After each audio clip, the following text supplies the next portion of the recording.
Hello everybody and welcome to Sheboygan A's Baseball here at Wildwood Park. My name is Mike Martin and along with Jordan Lorenz we will be bringing you tonight's Wisconsin State League doubleheader versus the Burlington Barons coached by Jason Bunton. Burlington is 15-7 in the State League and they are in second place behind 17-3 Lombard. Sheboygan, managed by Tim Moyer, comes in 11-12 in the State League, and they are about in third or fourth place. They're down the list. Not a chance of winning the State League title this year. What their goal is going to be is try and finish above 500 in the league. Our starting pitchers tonight, Brad Reinflesch, there you see him warming up for Sheboygan, and for Burlington, they will be starting Steve Clahig. Let's go through the lineup for Burlington. Leading off and playing center field is Jacek Euling. Batting second and playing shortstop, number 22, Brady Nowicki. Batting third, the right fielder, Nathan Aid. Batting fourth, the third baseman, Paul Archambault. Batting fifth and playing first base, Joe Zulliger. Batting sixth, the catcher, Ben Larange. Batting seventh, the left fielder, Logan Pye. Batting eighth, the second baseman, Nick Aid. And batting ninth, the DH, Jason Bunton. Steve Clahig is their starting pitcher.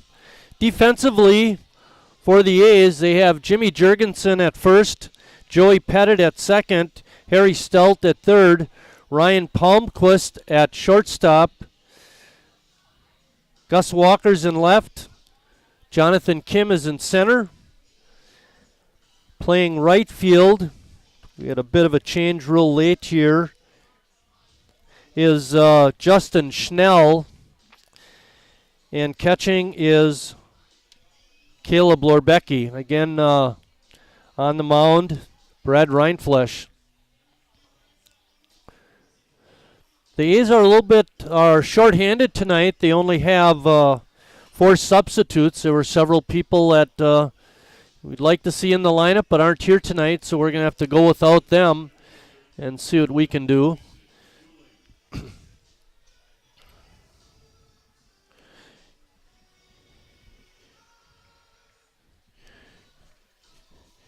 Euling steps in. He's a left-handed hitter. He's the center fielder for the Barons. We do have some stats. They're pretty limited. I'm sure they're not up to date, but Euling on our stat sheet is hitting .333, but he's only 2 for 6. A's have been in a slump recently. They've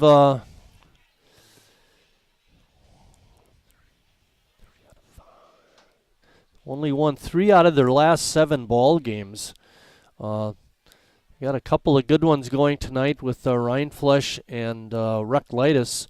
Hopefully we can turn things around with those 2 aces up on the hill.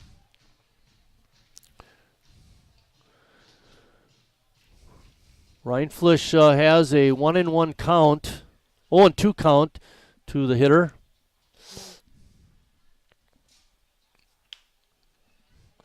Give you our game time weather report. It's 70 degrees at game time. The skies are mostly clear and a very gentle breeze at the ballpark. Right now there's actually no breeze at all, but it's a very nice night for a ball game. If you have a chance to get out here, I'd definitely do that.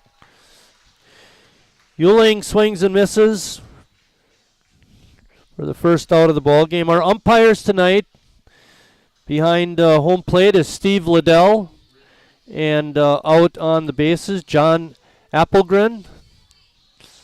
It's nice to talk to those gentlemen out in the parking lot before the game. John, our base umpire, was telling me he already worked a game today. He did a Legion game this afternoon. So, busy day for him on the ball yards. Brady Nowicki is the next hitter for the Barons. He's their shortstop.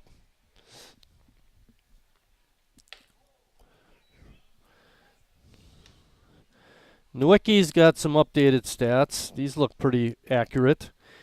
He's got 35 at bats, but a pretty low batting average, hitting 143.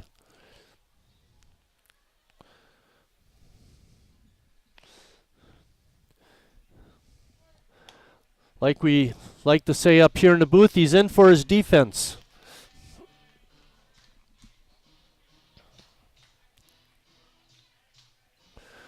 We're running a little short-handed up in the intern department. Jordan's downstairs working the team store, I believe.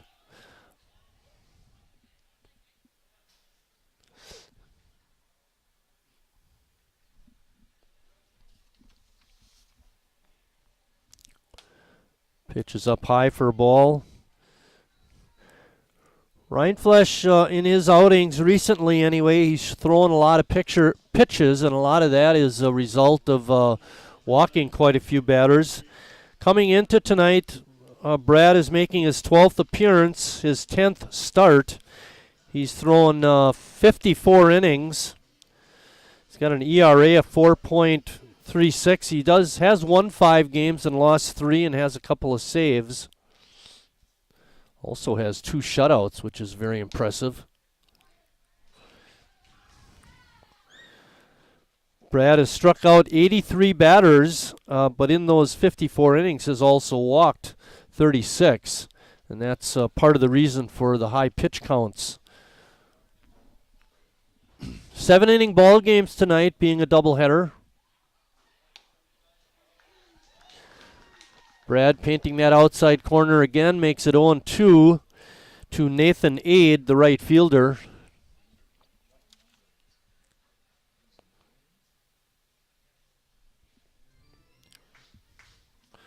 I pulled out one box score from earlier in the season. We played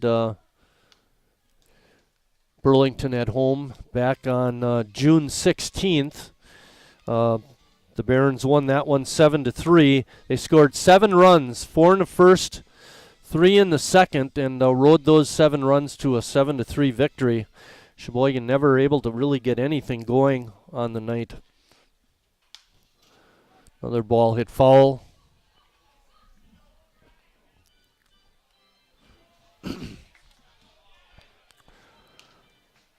Our starting pitcher that night was Sam Hernandez. Sam was able to only go 1 inning. Blake Coons came in and pitched 6 innings, did a fairly nice job, did allow 3 runs, had 12 strikeouts in those 6 innings.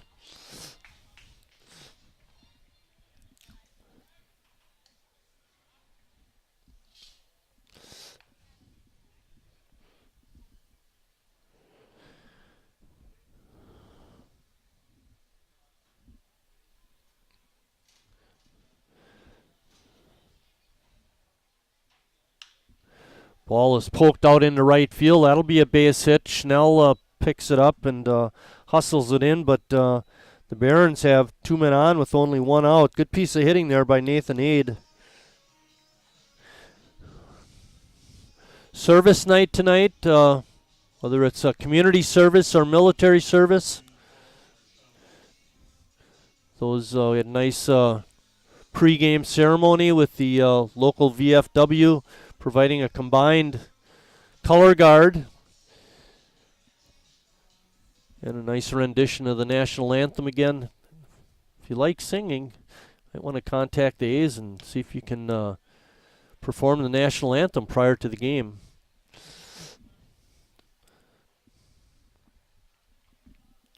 There's 1 out. We're in the top of the first inning. Burlington threatening with runners on at first and second.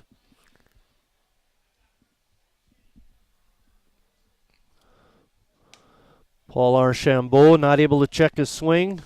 Paul playing at third base tonight. He was at third base on this other box score I have. He walked and scored in the first, singled in a run in the second, and wound up the night 1 for 4.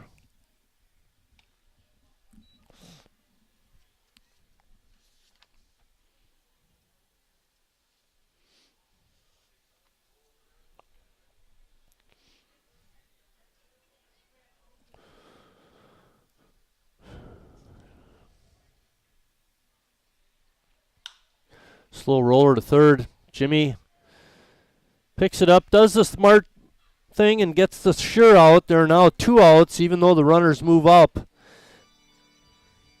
Now the pressure is on Lorbecki, make sure nothing gets by him.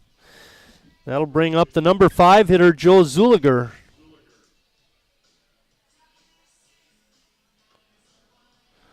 Zulliger is hitting .375 on the season.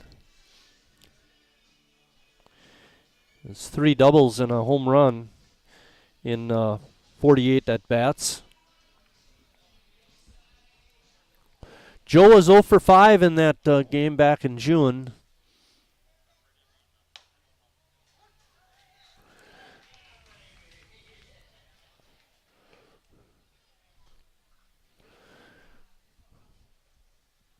Brad looking to close out the inning and give his team a chance to grab the lead in the bottom half of the first.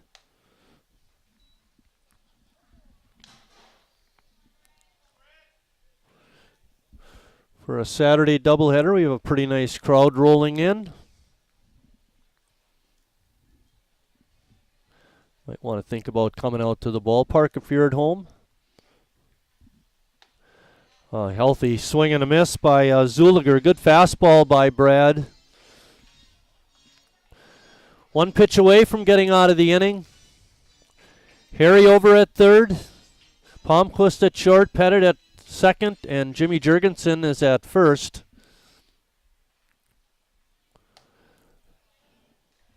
Ball is out of the strike zone, and Zulliger able to check his swing. Evens the count at 2-2.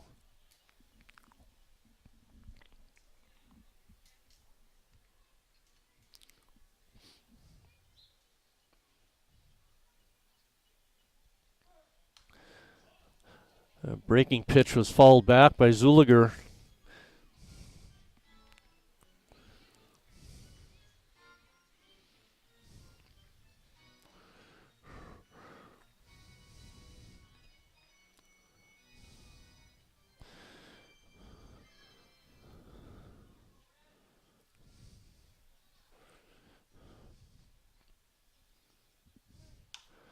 Another pitch fouled back into the A's bullpen area. Rindfleisch working hard against Zulliger. Zulliger battling at the plate, trying to get out of the inning without Burlington getting a run. Zulliger's making it hard.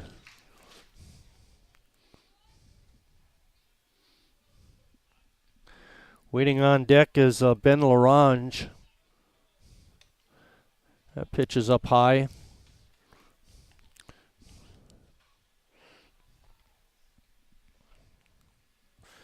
Nowicki taking a short lead at third.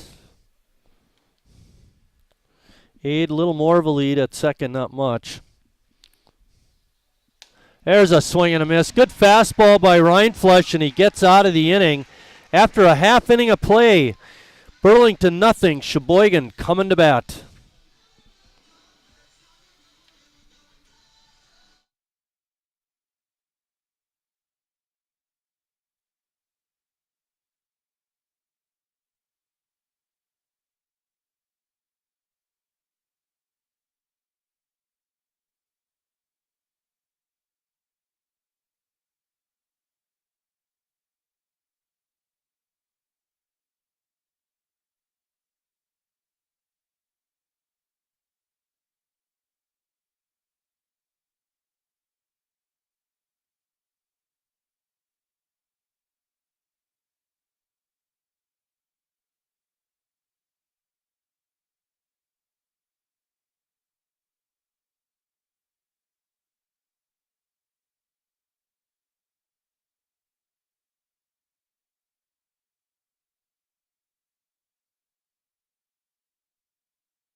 Getting ready to start action in the bottom of the first. Let's go through Sheboygan's lineup. Leading off is Gus Walker. Gus is playing out in left field today. Batting second, Jonathan Kim out in center. Harry Stelt is batting third and playing third base. Our Northwoods cleanup hitter tonight is T.J. Roberts, playing his first Sheboygan A's game this season. He's the DH. Batting fifth, Joey Pettit at second base. Batting sixth, Jimmy Jurgensen at first. Batting seventh and playing catcher is Caleb Lorbecki. Batting eighth, Justin Schnell. Justin playing right field. He was a late addition. And batting ninth, the shortstop, Riley Palmquist. Defensively for Burlington, they have Zulliger at first, Nick Aid at second, Archambault at third. Nowicki is at short. In the outfield, they have Logan Pye in left. Euling in center. There's a bouncing ball up the middle. Shortstop picks and throws. It looked like it drew him off, but no, the umpire is saying he held the bag. So 6-3 put out. Nice play by Nowicki. He had to range a long way to his left and made the pickup and the throw and got the runner. That brings us to Jonathan Kim. And the right fielder was the last guy I didn't mention, Nate Aid. And, of course, Larange is catching and Clayheeg pitching. Tough break for Gus. He had a good opportunity to get on base, but Nowicki was up to the task, made a nice pickup and throw. And a good job over there by Zulliger at first to hang on to the base with his toe.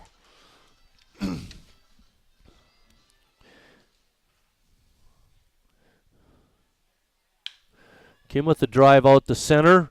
Racing back is Euling. Still racing, and he gets there and makes the catch in deep left center. Jacek Euling making the fine catch. And that brings up the third baseman, Harry Stelt. Harry having another fine season for Sheboygan. He's leading the ball club, hitting .393. He has 5 homers, leads the club in that department. Actually, he's tied with Jimmy Jurgensen, has 10 doubles. Does lead the ball club with 34 RBIs, one ahead of Ross Christ, who's not here tonight.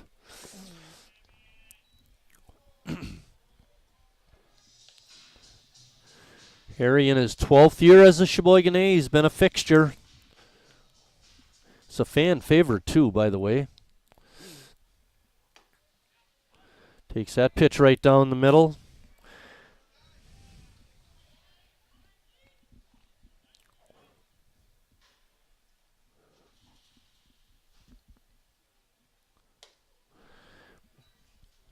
Waiting on deck is T.J. Roberts. We saw T.J. the other night. He's playing with Kewaskum. Funny story, we were talking about it up here in the press box regarding Tim Moyer and Roberts. Tim came out and argued with the umpire, got himself thrown out. Right after that happened, the umpire walked over to the first base coach, T.J. Roberts, who was barking at the umpire, and he got himself thrown out. So Tim and T.J. are behind the stands, shooting the bull, visiting, and I guess Tim Moyer able to talk him into coming over tonight and playing baseball with the A's. TJ takes that pitch in for strike 3, and that ends the first inning for Sheboygan. After one complete inning, no score.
think I may have inadvertently mentioned T.J. Roberts as striking out to end the first inning after I was telling that story about him. I had his name in my brain. It was Harry Stelt took strike 3. And that brings us to the top of the second inning.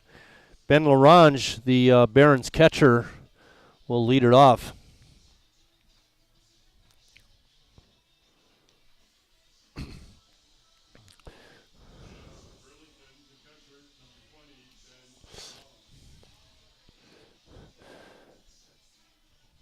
Our crew up here tonight, we have Bill Wagner doing the field announcing, CJ Skelton doing the audio enhancements and announcements. I'm Mike Martin doing the live stream.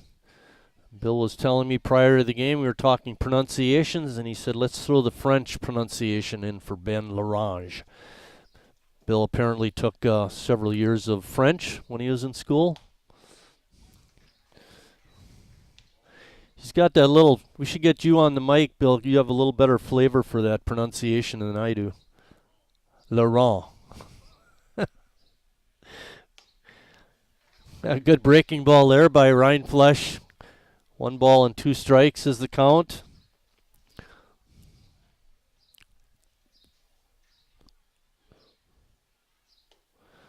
There's a call, strike 3. Good pitch that time by Brad, right on the corner.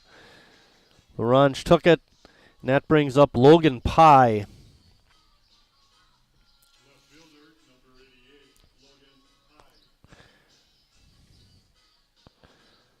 Pye coming into tonight's game is hitting .205. Does have 3 home runs. Got to watch out for that boy. He's got good power.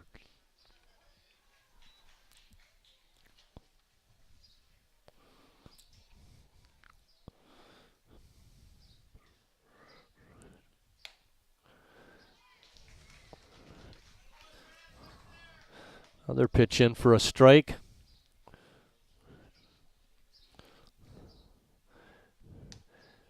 Another called strike 3.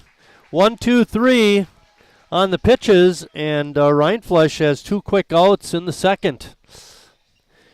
If you do decide to come out, it's a beautiful night, like I said, but bring a sweatshirt. It's bound to get a little cooler as the game doubleheader wears on. We have 2 games tonight, 2 7-inning ball games.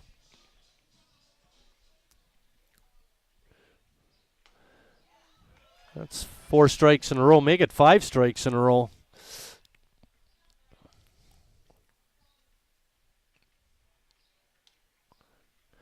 I remember in my bat boying days for Kingsbury, Jim Splitgerber started one of the games when I was the bat boy, and he threw like 6 strikes in a row before he threw a ball. He's not with us anymore, but really nice guy, good ball player. Was a Milwaukee Braves Silver Slugger. Played down in County Stadium with a group of high school kids that made that Silver Slugger team.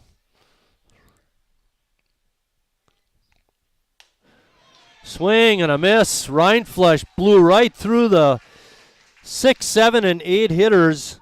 And now Sheboygan will get another chance to put some runs on the board.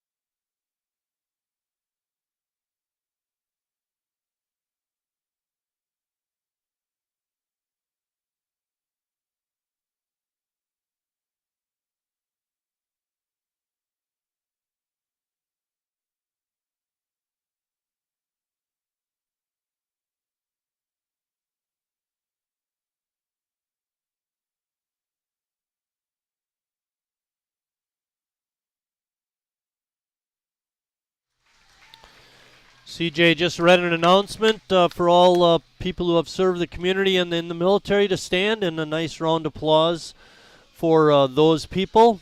Thank you for your service. Clay warming up for the Barons as we get ready to start the bottom of the second. TJ Roberts will lead it off. He's the Northwoods cleanup hitter tonight.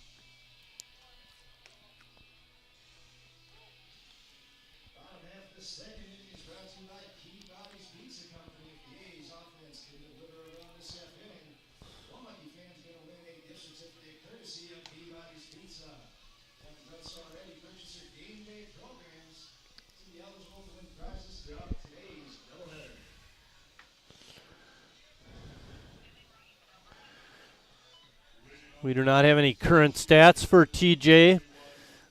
We did mention he's his first game with Sheboygan, but we didn't collect anything from Kewaskum. We didn't know he was going to be playing tonight. It's that ball right back to Kleehage, and he's able to pick it up and make the toss to first. One out, one pitch, one out. That's going to bring up Joey Pettit.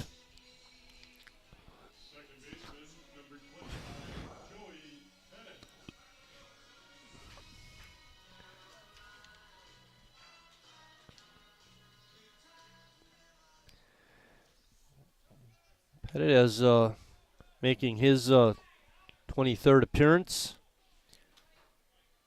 hitting 204. Had a great year last year. His rookie of the year in the Wisconsin State League as a pitcher.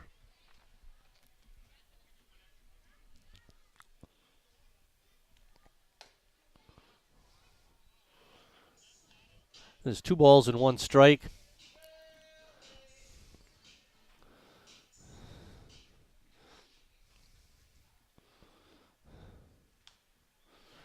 Kleehage looks pretty good out there. He's got a nice motion. Throws pretty hard. Coming into tonight in 30 innings of pitching, he's struck out 31.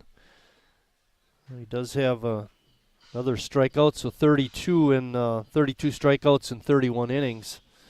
So nice strikeout rate of just over 1 an inning. Joey hanging tough, fouls that one straight back.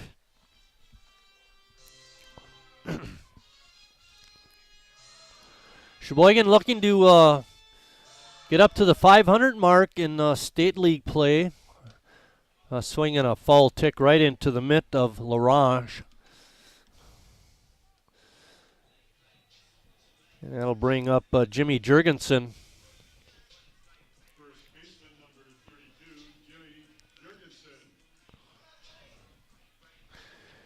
Jimmy tied with Harry for the club lead in home runs with 5. A slow roller to third, ranging over is Archambault, and he makes a throw across in time. And that ends the Sheboygan second after 2 complete. The pitchers are dominating, no score.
Finishing up the musical chairs game between innings. We have 2 contestants left. You can see it just to the left of your monitor. Who's going to win it? White or the dark? Oh. The little boy in the white got caught behind the chair and he couldn't get the seat. We're getting ready to start the 3rd inning. Rheinflush will face the 9, 1, and 2 hitters in the Burlington Barons order. Jason Bunton, their manager, is the DH, hitting in the 9 spot. Preston Piranha is the only substitute on the bench for Burlington tonight. They are a little short-handed. They're going to need Clayheeg to go pretty far in his start. Sheboygan not much better. They have 4 substitutes tonight. Brad Rheinflush's first pitch is in for a strike. He was a strike-throwing machine in the 2nd inning.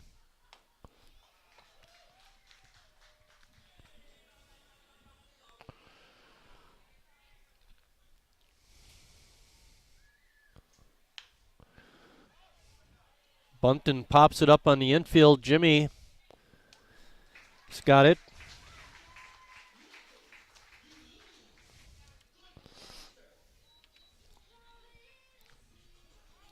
That brings up the leadoff hitter, Jasek Euling.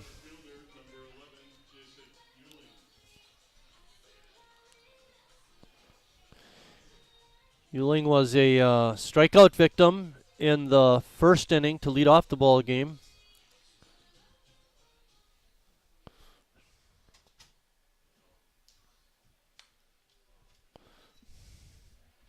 Coming into tonight's game, Sheboygan was 30-15 overall. It's been a real fine season for the crew.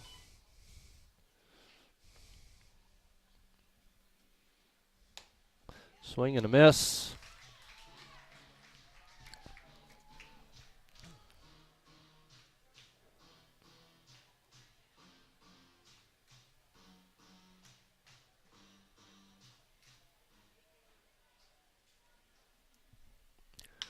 Line drive off the glove. Pettit has a chance. Can he get it in time? No, and it gets by. But Lorbecki a little bit late getting there. He makes a throw down to second, not in time. The runner is going to be safe. Give him a base hit. And he advances to second on the throwing error by Joey Pettit. Thought Joey might have a chance. The ball seemed to get to him pretty quickly, even though it was off the glove of Brad Rheinflush, the pitcher. But just couldn't get it there in time. And then to compound matters, it rolled all the way back to the fence.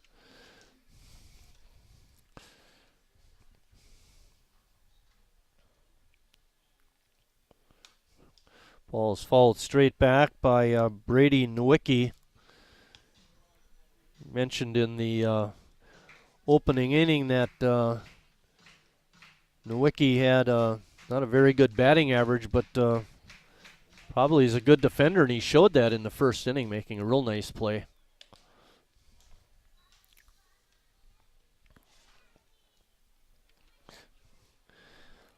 Well, at second base is Jasek Euling, not taking much of a lead yet.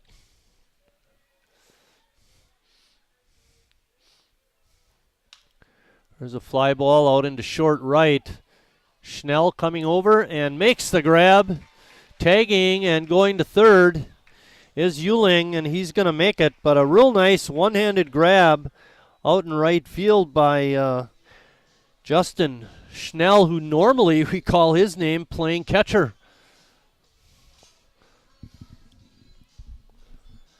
And that's going to bring up the right fielder, Nathan Aid.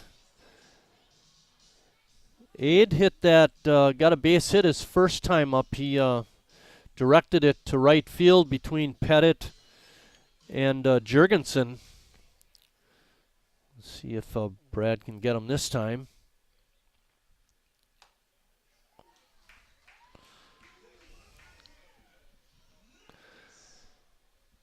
I mentioned that Sheboygan having a real nice season so far this year. They started off winning the play ball tournament,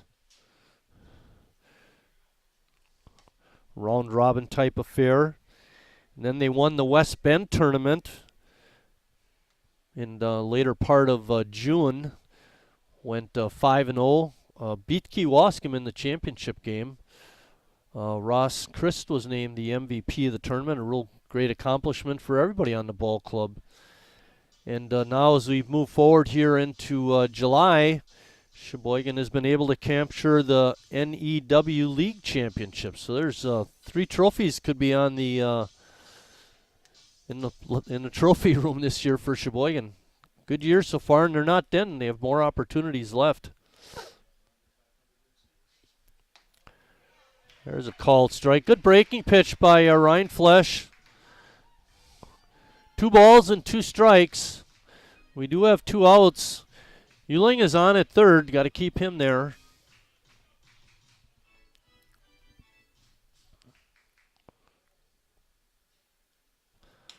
Ball is hit out in the right field. Schnell. It's going to be Joey Pettit ranging out and making the easy one-handed catch. And after 2.5 innings of play, still no score.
Hey guys, you might remember the other night I was talking about catching fundamentals, and I said how the one kid never threw his mask away to make a 2-inning catch. I thought it was one of you 2 guys said that, yeah, you should use the mask to help catch the ball. Of course, you can't do that. It's against the rules, you know. But just thought I'd bring that up, make that correction, make sure you knew what the rules were.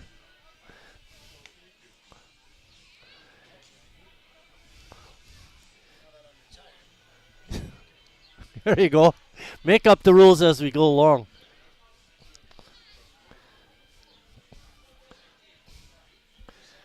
Leading off the bottom of the third for Sheboygan is going to be Caleb Lorbecki.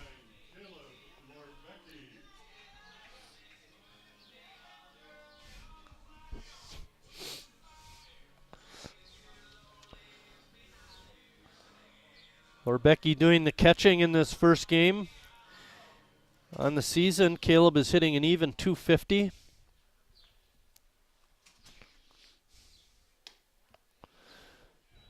First pitch by Clayheeg is just outside for a ball.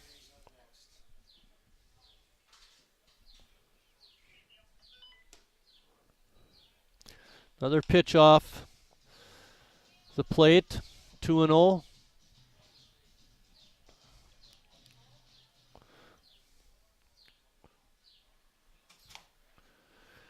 We started off the ball game with the skies mostly clear. The cloud cover is starting to filter in. It's not real sunny anymore, but it's still a beautiful night out here at the ball yard. That ball is fouled straight back. Evens the count at 2-2.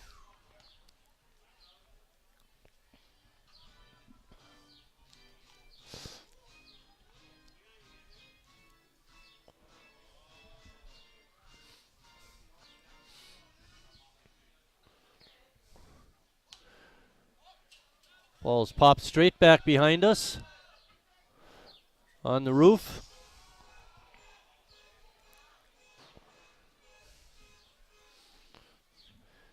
Well, if you want to get your 50-50 raffle ticket, you better get over here pretty quick. They're selling them, and it looks like they're selling a lot of them.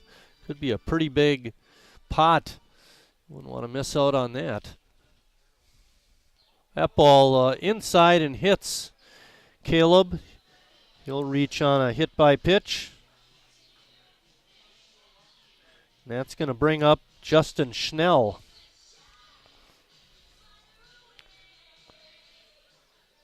For Lorbecki, that's the fourth time he's been hit this year. Justin Schnell steps in. He's hitting .231. Justin with a couple of doubles on the season. Made a nice catch out in right field. You look pretty comfortable out there, too, running that ball down.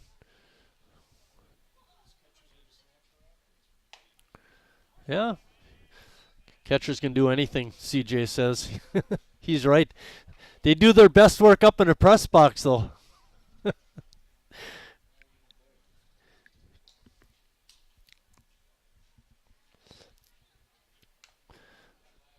One thing that's impressed me about Sheboygan's catching this year, and I'm not going to speak too much about Sage Stellmacher because we haven't seen him in quite a while, but Lorbecki and Schnell both are pretty doggone good runners. You know, when they're on the bases, you got to be on your toes as a defense. Eric Kosenstein in the house yelling out, there he goes. Called strike three on the outside corner, looked like a good pitch. And there's one out in the inning, and that's going to bring up Riley Palmquist. We saw Riley just the other night make a pinch hitting appearance. He hadn't played in quite a while with a sprained wrist, I believe it was, but he's all healed up and ready to go. And nice to see him on defense tonight. Riley hitting .298 on the year. Claheek's first pitch is in for a strike.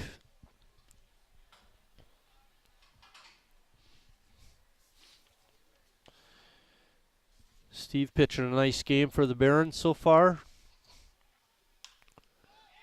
Ball's popped up on the infield. Nowicki makes the call and the catch. And that takes us back to the top of the order with Gus Walker. Steve Claheek for the Barons so far has not walked a batter, has not allowed a hit, and has struck out 3.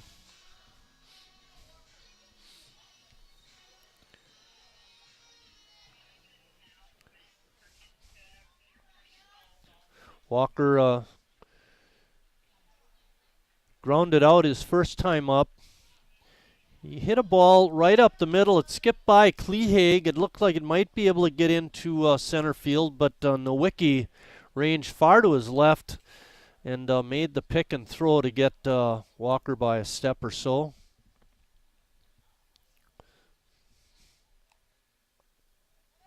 There goes Lorbecki, and he's out. Good throw by Larange. And that ends the third inning through 3 complete. Still no score.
Rindfleisch just about done taking his warm-up throws. TJ Roberts helping out, taking the warm-up throws until Lorbecki was ready. Lorbecki was thrown out trying to steal second base to end the bottom of the third. And that takes us to the top of the fourth with the number 4 hitter, Paul Archambault, leading it off. Paul hit a grounder over to Jimmy, and he took it to the bag unassisted. His first time up.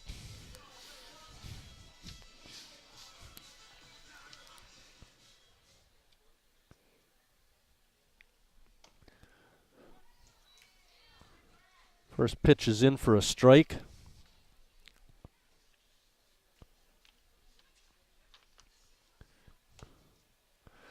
Archambault coming into tonight was hitting 264.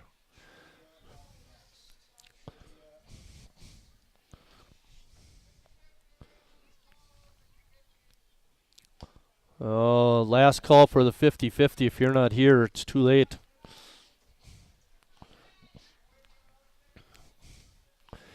Next week on Saturday, John Dahl will be doing the national anthem, and but that's not the highlight of the night. The highlight of that night, next week's doubleheader against Addison, is going to be Hall of Fame night for the Sheboygan A's, and they're going to induct 2 former players.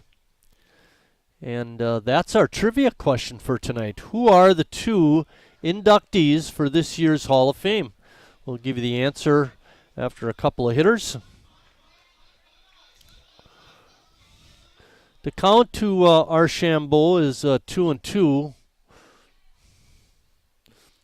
He's a leadoff hitter in the 4th inning.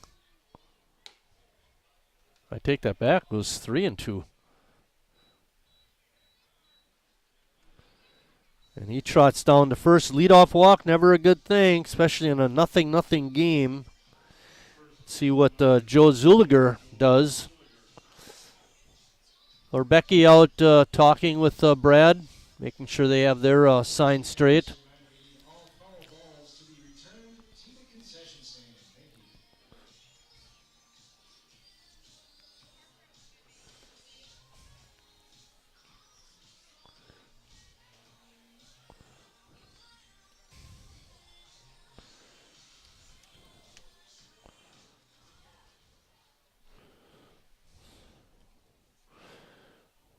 Rindfleisch delivers. First pitch is a ball to Joe Zulliger.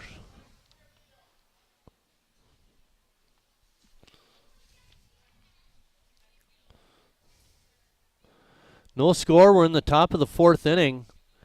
It's been a pretty quick ball game. Both pitchers throwing strikes for the most part. Rindfleisch through as we entered into the 4th inning, has 5 strikeouts on the night, has walked 2 and gave up 1 hit. 2 hits, you're right. Thanks, Bill.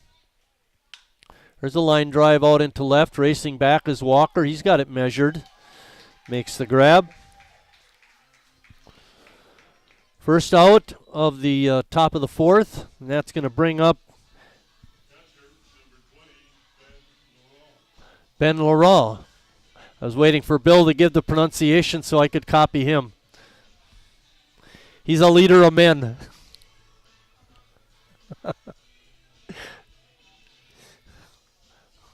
We ought to go down and talk to Ben between games. Ask him how he wants us to say it. Whoa. What do you got, Bill? Wild pitch?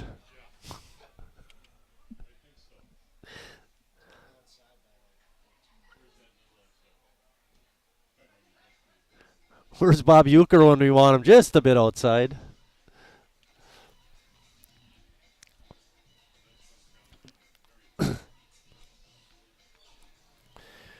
We're in the top of the 4th, no score.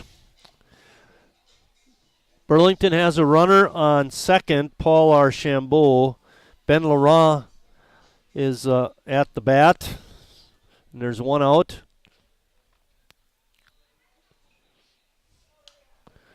That ball's fouled straight back.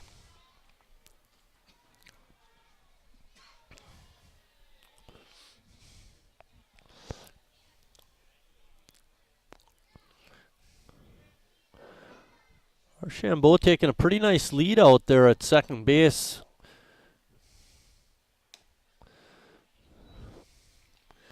Palmquist and Pettit, the shortstop and second baseman, are not forcing him to go back. They're pretty much staying at their spots.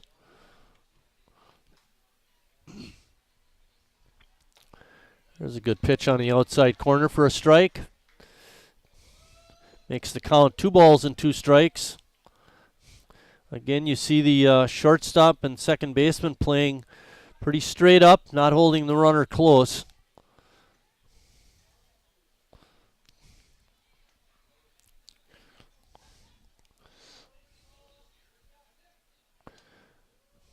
Pitch a little bit low and outside again. Reinflush having a little trouble with his footwork on the mound. After the first inning, I believe it was, Roberts went out with a big rake and raked it off for him.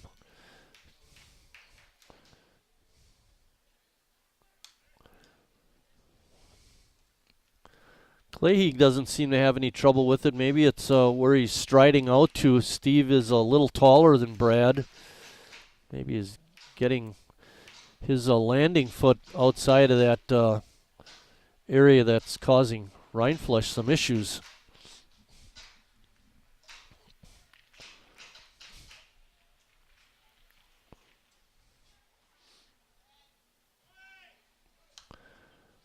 Another pitch fouled off the screen, and making a nice catch off the screen was Logan Pye.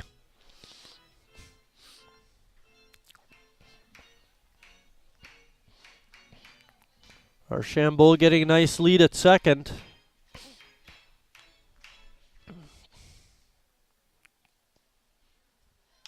Breaking ball, line drive to Pettit.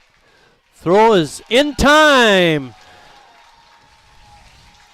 Archambault got a little too much of a lead and was not able to get back. Nice throw from Pettit over to Palmquist for the double play, and that ends the top of the 4th inning. Still no score in tonight's ball game.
The question was, who has the most complete games in A's history?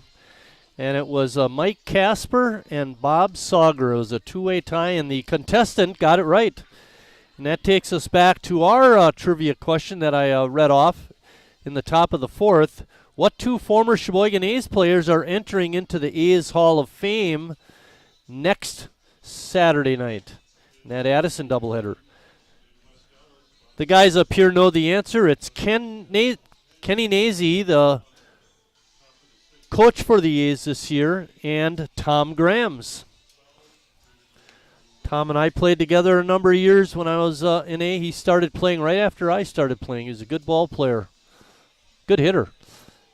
Nazy was good all the way around. Good fielding third baseman and real nice hitter. So a couple of worthy guys going into the Hall of Fame next Saturday. And takes us to action here in our fourth inning with Gus Walker leading off. Gus was the batter when Lorbecky was thrown out trying to steal to end the bottom of the third. Walker grounded out his first time up.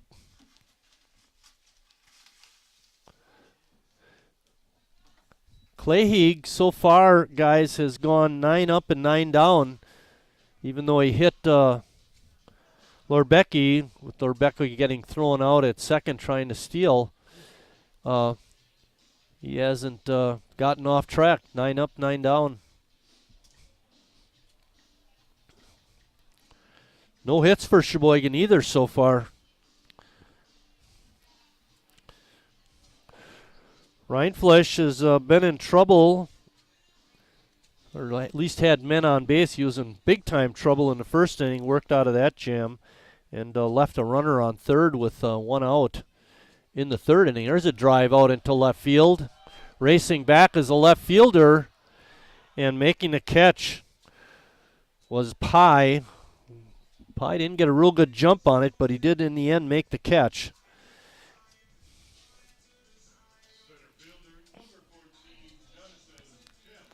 That brings up Jonathan Kim.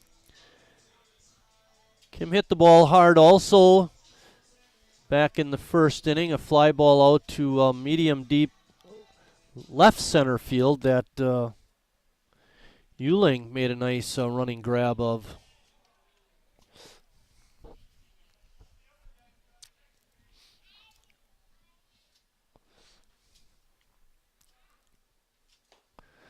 Pitch is inside in the dirt. Good stop by Laurent to make that catch.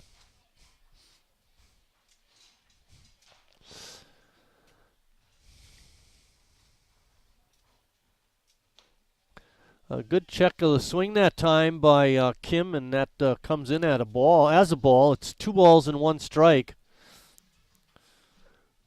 Claheig has done well. No walks, no hits. And struck out 3.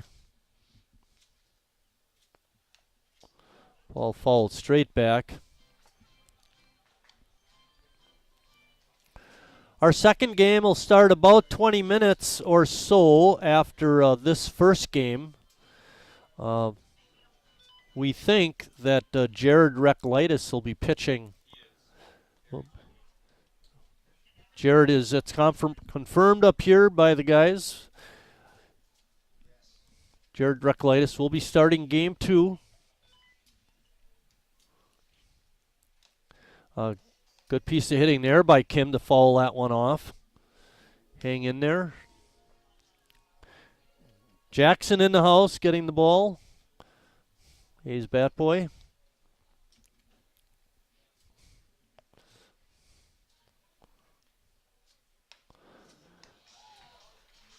Claheig with his first walk of the ball game. Kim is on. He's got good speed. Got to keep an eye on that boy. And that brings up Harry Stelt.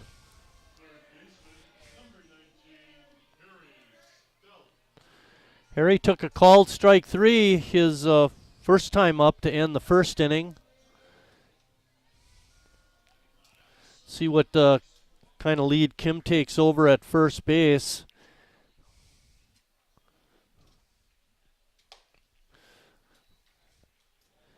Makes a little bit of a difference for a pitcher when they have to focus their attention on the base runner and the batter. Generally make your control a little harder to take care of. Harry takes that pitch for a strike. 1-1 is the count.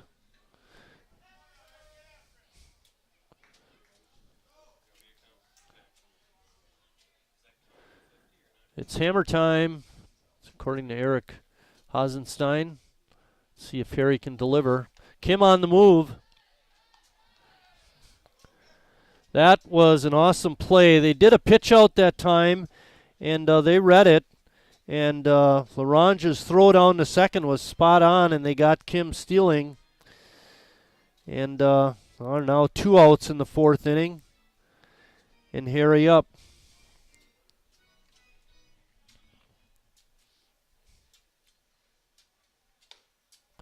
It's like they were stealing signs from the third base coach.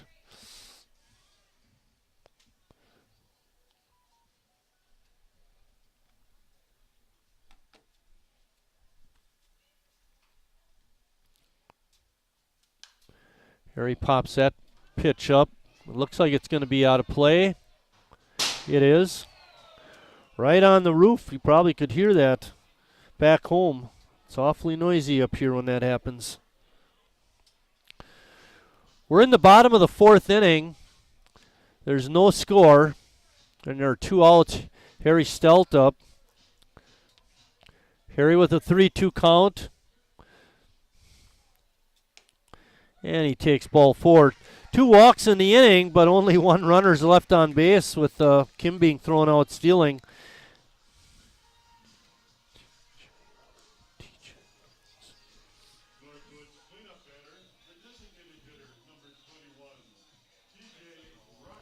That brings up T.J. Roberts. Given that Burlington has thrown out 2 Sheboygan base runners trying to steal, I don't think Harry's going to be going. Roberts takes that first breaking pitch by Kleehage in for a strike.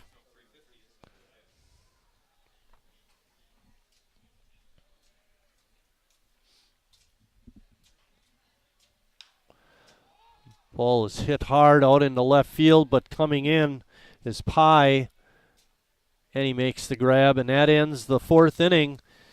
After 4 complete, still no score.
They are, you can see them right off the edge, on the edge of your monitor. Jared Reklitis and Sheila doing the 10 quick questions. One of the questions was, Jared has a sister, which A's player would you want to date your sister? And Jared's answer was none of them. Good answer. Takes us to the top of the 5th, where Logan Pye, the Barons left fielder, is going to lead off the inning.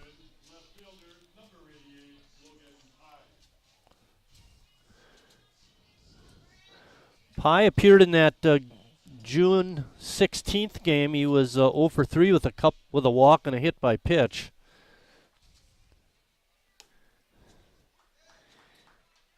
He came into tonight's action, I think I might have mentioned this, hitting 205. That's down a little bit with his 0 for 1. Brad Reinflesch on the hill chucking for the A's.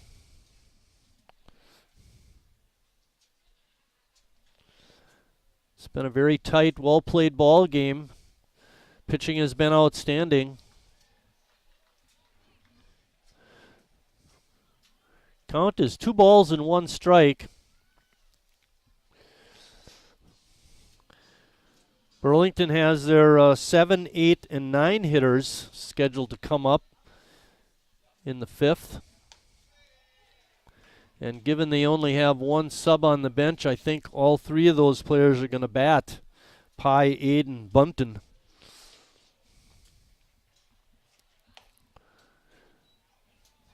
That pitch is up a little bit, and that makes the count 3 balls and 2 strikes.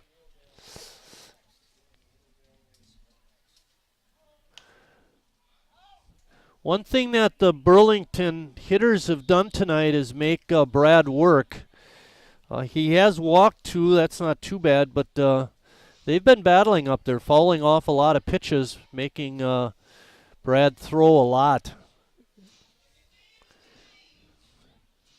And again, you don't want to start off an inning by putting a barren hitter on with nobody out. There's a breaking pitch, hangs up high, it's going to be ball 4.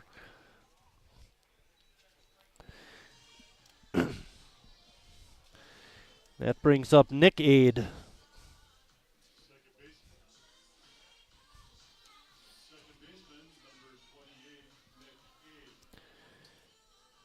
Nick Aid, I don't understand why Nick is hitting number 8 in the order. According to these stats, he's hitting .396.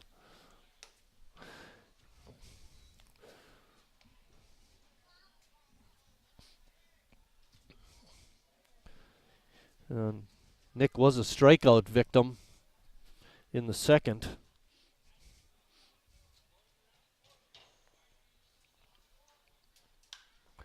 Ball is hit out into center field. Kim on the catch. Pye was getting a little bit of a lead over at first base and looked like he was prepped and ready to go. He did not break on the pitch. That brings up Bunton. Jason popped up to Jimmy Jurgensen back in the 3rd inning. Rindfleisch drives Logan Pye back to the bag. If you were watching the other night, the A's pitchers did a poor job of holding runners. They allowed, there's a drive out into center field. But Kim does a great job of retreating and making the grab. And that's 2 outs.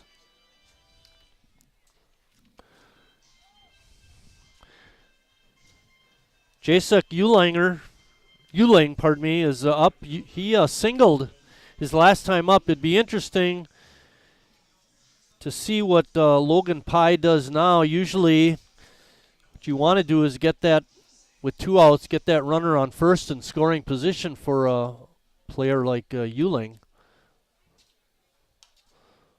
Pye not running on that first pitch. It's fouled back out of play.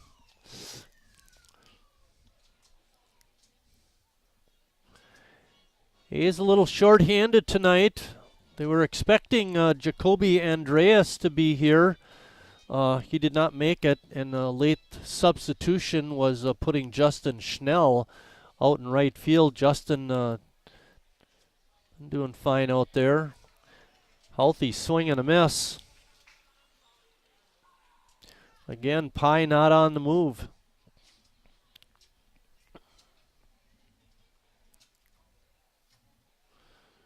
Palmquist and Pettit talking it up out there at second and third. Who's going to take the base on a steal?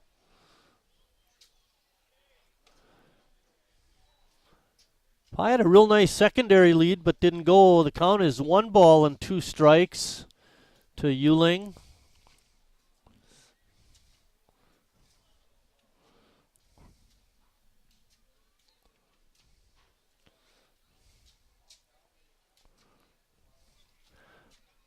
Nice. Pye not getting a real big lead. That's probably why he's not going.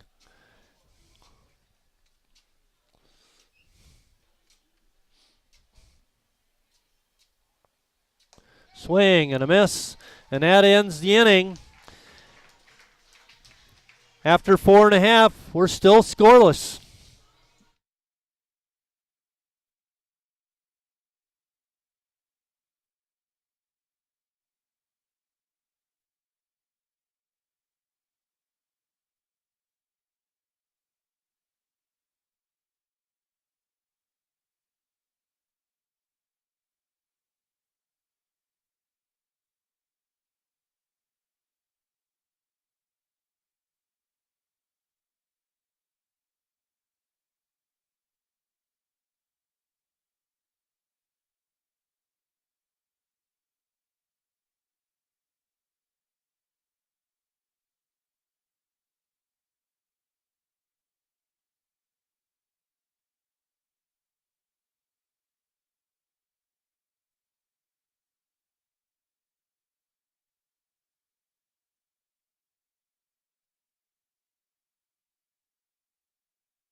Just had the human wheelbarrow race. We're getting ready to start the bottom of the fifth. It's been a very, if you like pitching battles, this is the ball game to watch. No score so far. Sheboygan still looking for their first hit. Steve Clayheeg has really been a beast out there for the Barons. And Brad Reinflesch has been up to the task for the Sheboygan A's. He's only allowed 2 hits.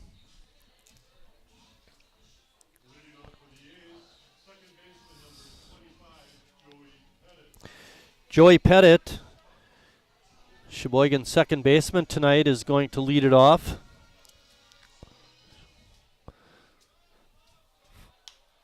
He fouls that first pitch down the right field side. It's going to be foul.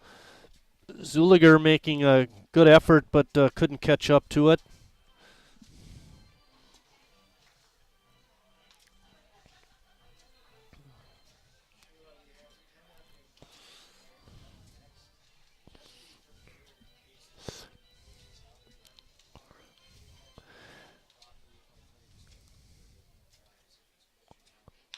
There's a bouncing ball to short. Nice stop by the shortstop, but the throw is not in time. Infield single for Joey Pettit. Great effort by Nowicki, but Pettit a little bit too fast, and he beat it out. And that brings up Sheboygan's slugger, Jimmy Jurgensen. This is a good spot for Jimmy. If you look over towards the first baseman where Pettit is, you can see Zulliger holding the runner. That leaves a big gap from the second baseman over to first base, but he hits it right to the shortstop, Nowicki. It's going to be a 6-4-3 double play. Zulliger able to pick up that low throw. Tough break. Well, you can talk a good game, but you still got to execute. Zulliger on the other end made a great scoop to complete the double play. Doesn't come any easier than that. That's going to bring up Caleb Lorbecki. Caleb reached back in the third when he was hit by a pitch.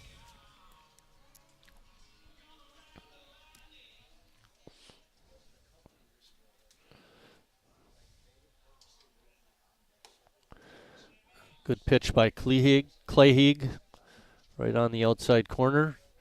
At least Sheboygan's off to Schneid now with their one base hit.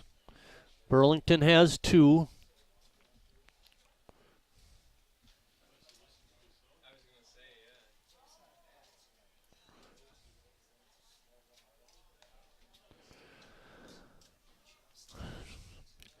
See, the infield is deep at all positions. Outfield is straight away.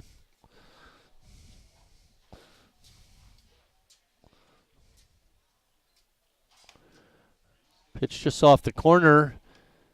Count now sits at 2 balls and 1 strike. There are 2 outs, nobody on base. Looked like a promising start when Joey Pettit reached on an infield single, but that was erased with a 6-4 double play. 6-4-3 double play. There's a line drive. Base hit out into left center field.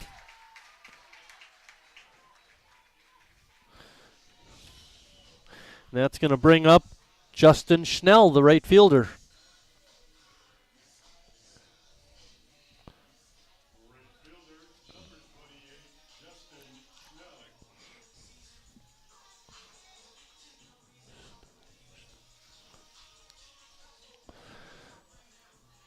Back in that third inning when Lorbecki was hit by a pitch he was throwing out stealing, I don't think he'll be running this time. We'll have to wait and see. But Clayheeg's first pitch is down low. Again, that anything pulled to the right side has a chance to get out into right field with Zulliger holding the runner.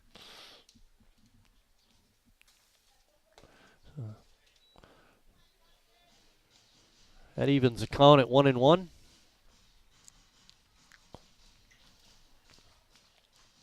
Waiting on deck is Riley Palmquist.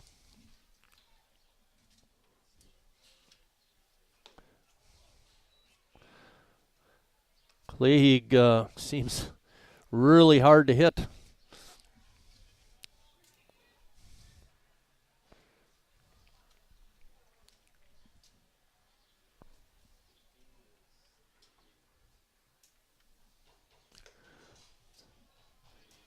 That high pitch evens the count at 2-2. We have 2 balls, 2 strikes, and 2 outs.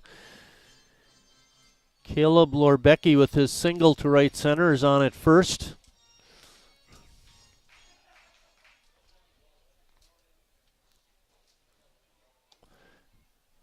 Good eye by Schnell. With the 3-2 count and 2 outs, Lorbecki will be running now. Anything in the gaps should score a run. Lorbecki's a good runner.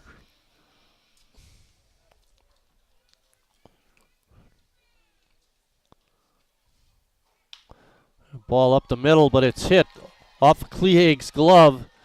And the throw by Nick Aid is in time to get Justin, and that ends the 5th inning, and we're still scoreless through 5.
Roberts, you see him warming up. Brad Reinflesch as Schnell makes his way out. He was the last batter last inning. That's why it's taking him a little longer to get ready. CJ, you have any pitch count for Brad? 82 pitches so far for Brad. That's not too bad.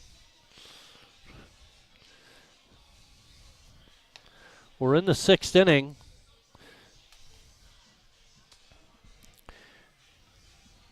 Be Brady Nowicki leading it off. Nowicki, a pretty athletic shortstop.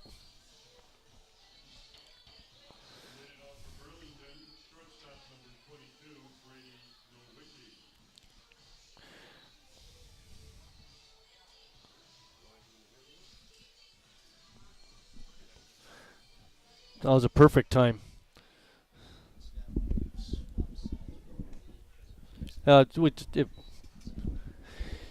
Joining us up in the booth is Scott Stengel, the interim executive director.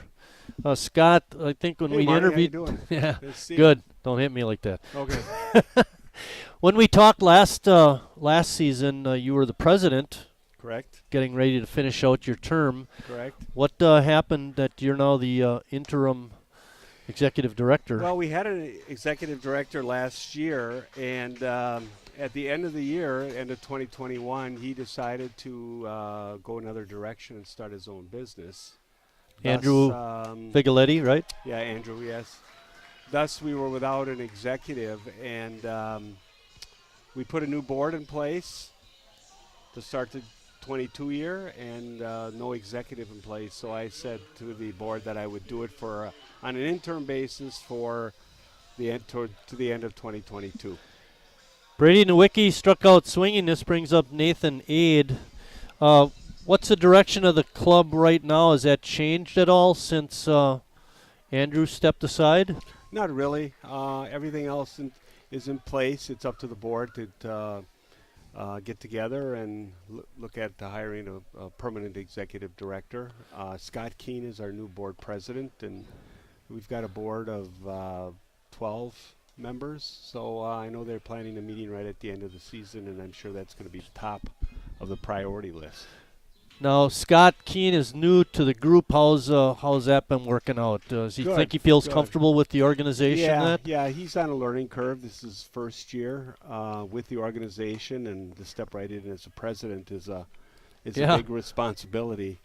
But he's quite involved in the community. He's membership development manager at the Sheboygan Chamber. Okay. Plus, he serves on the Sheboygan Falls Board of Education. Oh, nice. And he's also involved with the Main Street organization in Let's Sheboygan talk golf Falls. for just a second, because I know that the A's golf outing is coming up. And then you mentioned something to us up here about another organization running a golf outing. Yeah, visiting us tonight, renting both the Skybox and the Bud Light deck is the VFW Post 9156.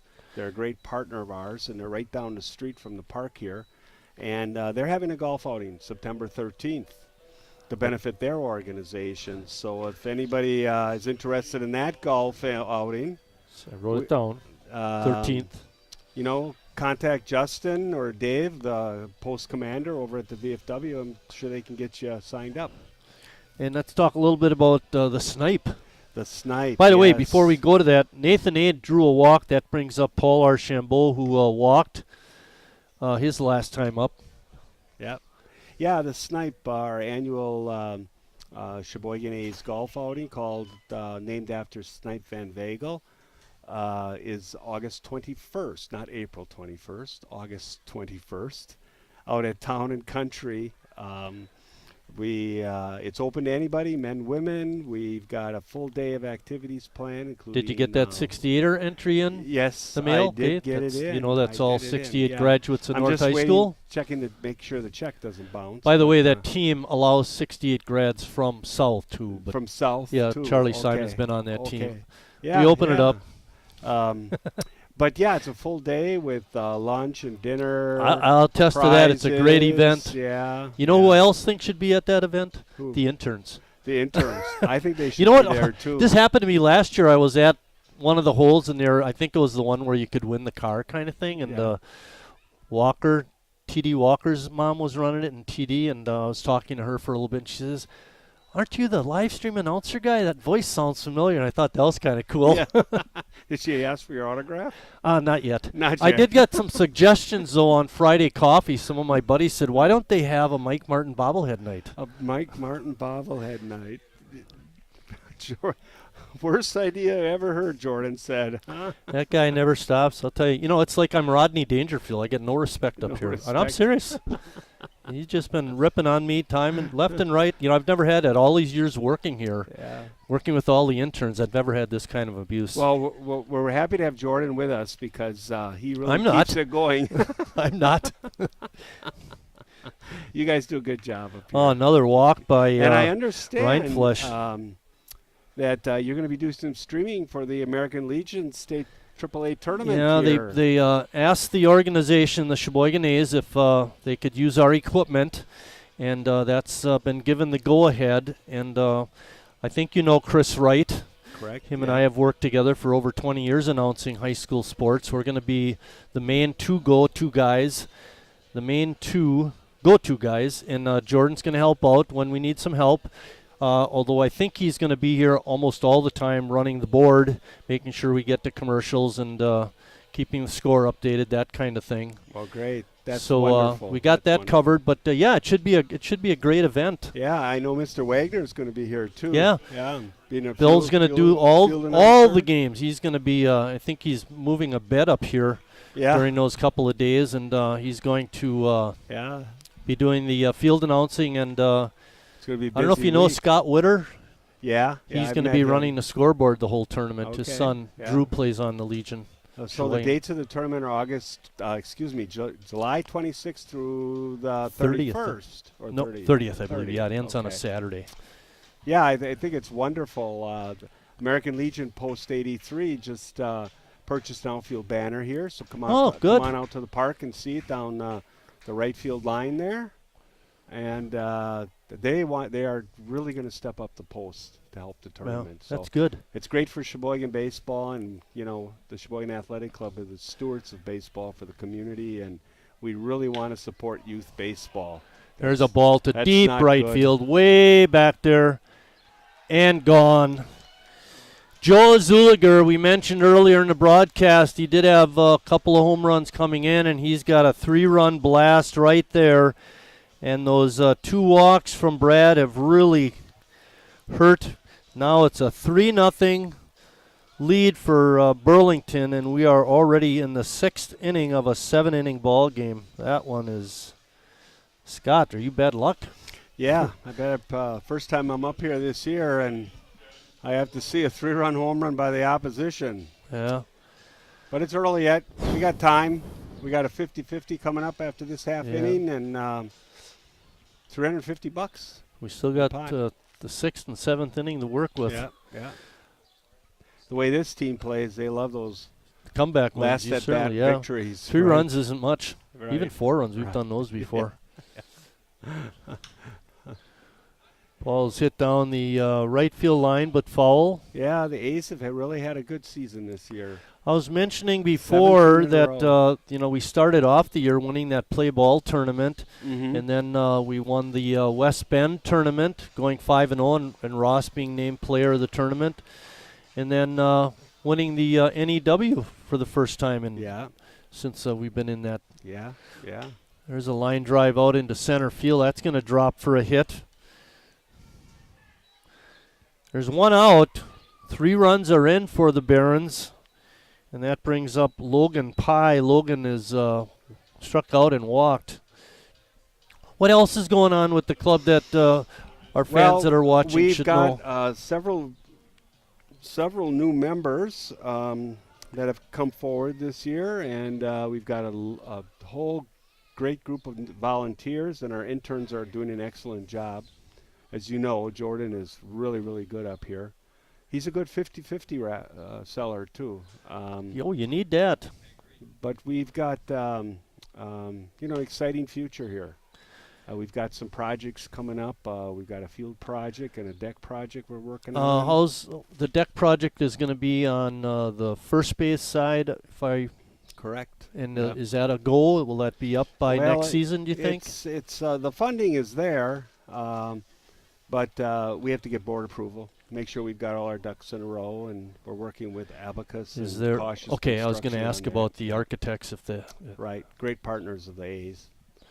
for many years, if I remember. Right. Yeah. Cautious Construction built the Bud Light deck, and I know they put an awful lot of work into the scoreboard when we put that up about 10 years ago now, and they've always been our contractor. Yeah. Pye flew out to Schnell and right, and that brings up Nick Aid. I'll tell you, a comeback win here would be great. Yeah. Team has been struggling a little bit lately. Yeah.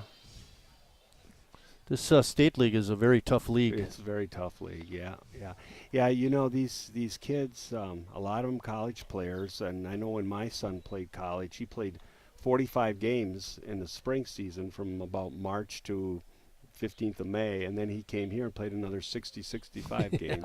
So it kind of wears on a guy. Oh, after a for sure, while. but and they are kids for the most part. It's not like they're out working out every day trying to get stronger and that kind of thing. It's and a lot of them work, exactly during the day, and then Harry running his business, and and then he's got to run here, and he doesn't live here, so he's got some miles each way. Yeah, I found that real interesting at the awards banquet last year when he mentioned about his wife at times driving him to games, so after the game he could sleep in the car on the way home, get ready for work the next day.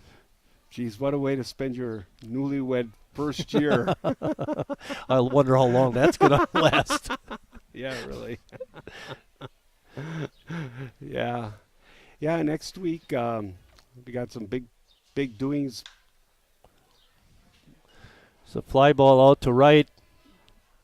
And Schnell makes the catch, and that ends the top of the sixth inning as Burlington gets 3 runs. Promote the 19th is Fan Appreciation. 19th Fan Appreciation. Christmas in July, sponsored by Cousins on the 20th.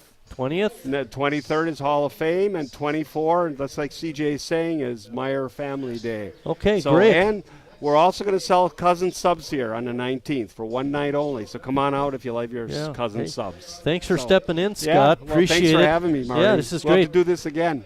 When are we getting the attendance? I'll work on that. You'll be back, right? Kind of like Arnold.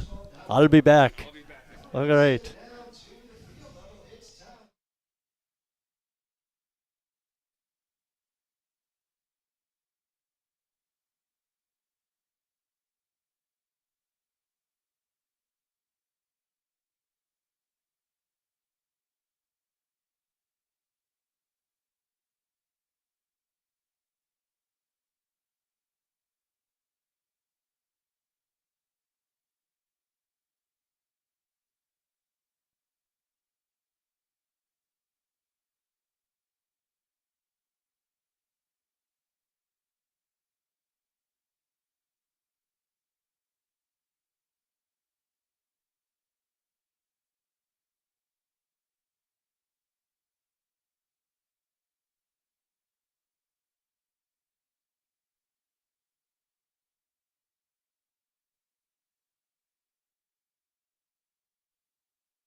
Steve Clayheeg is finishing up his warm-up pitches. We're going to get ready to start the bottom of the sixth.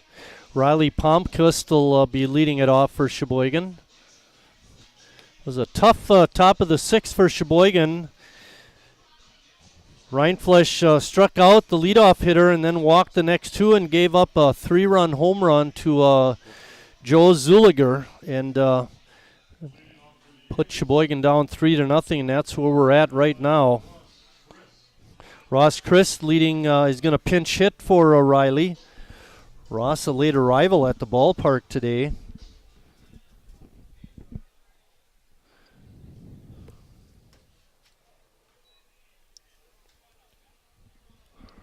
Ross takes that first pitch for a strike. Gus Walker waiting on deck. Clayheeg has been very tough tonight. He had a couple of walks in the fourth, but that's been about it. He's only allowed 2 hits. Those came in the 5th inning and worked out of that jam too. Line drive right up the middle. Just missed Clayheeg. He's breathing a sigh of relief after that. See, I figured I'd bring a little good luck, and it worked. There's a base hit. Gus Walker is going to bat next. Gus is 0 for 2. Waiting on deck is Jonathan Kim. Jordan Lorenz back on the mic after helping out downstairs.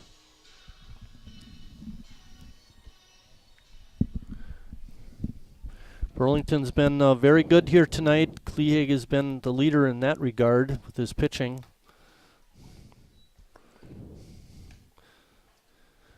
Sheboygan's been able to get a couple runners on here and there, but they just haven't been able to get the hit they need to drive in a run.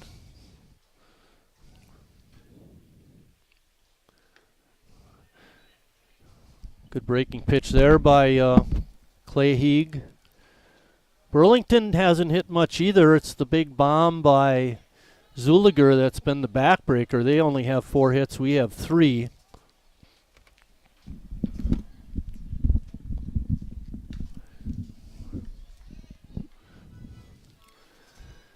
The Sheboygan hitters don't look real comfortable with the Burlington pitcher so far in this ball game.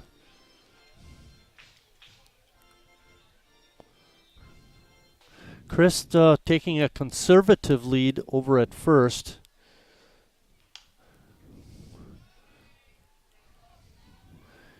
CJ, you don't have Clayheeg's pitches, do you? 70 for him. That's He's nothing. been a little more judicious with his pitch count. Rindfleisch has got to be up, I would think, close to 100 by now. He was in the 80s when he started the 6th. Good breaking pitch. Walker goes down swinging. And that's going to 108 bring is the up pitch Jonathan count. Kim. Yes. 108 for Rindfleisch. 108 for Rindfleisch so far. I would assume he's going to come out and pitch the 7th, but we'll Might as see. well. He's done more this year, so why not keep him in? Save an extra arm, you never know. We'll see what Tim decides to do. Tim doing a great job so far this year with managing. He's got his team 30-15 on the year.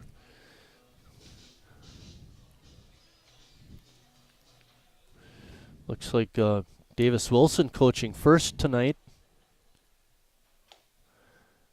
Good eye by Kim taking that pitch for a ball. 1-1 is the count. Kim swung at that first one and was way ahead of it and fouled it off, so good to see him lay off and even it up. Gentle breeze blowing from left to right.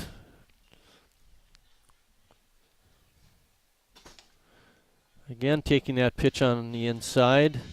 Makes it 2-1. Just when it looked like Sheboygan might get something going, Jimmy hit into that 6-4-3 double play in the 5th inning. There's a ground ball up the middle. Aide makes the play and goes to first to get the out. Thankfully, Ross Christ was running on the pitch, otherwise he would have been gunned out, and that could have been 2 to end the inning. Yeah, they would have had a shot at a double play had he not been running, that's for sure. Harry with an RBI opportunity. Harry would love to get Sheboygan on the board. They've really been struggling tonight. Clay pitching a great ball game.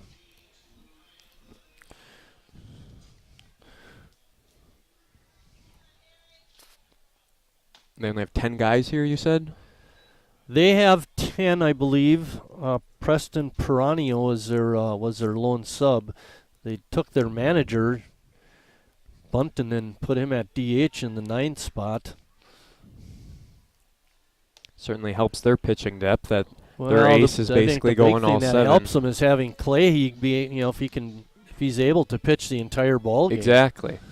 Because obviously, I'm not sure what the substitute plays. Piranha. After the game, we'd have to compare their roster to some pitching stats. Oh boy! There's a drive out in the deep left.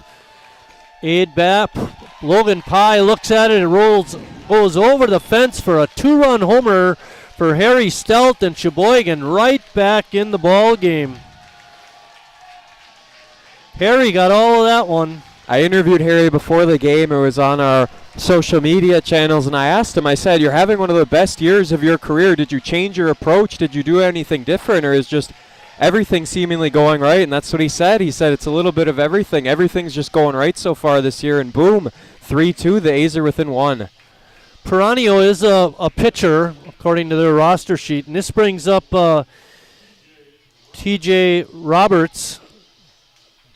He's a big, powerful guy, making his first appearance with Sheboygan.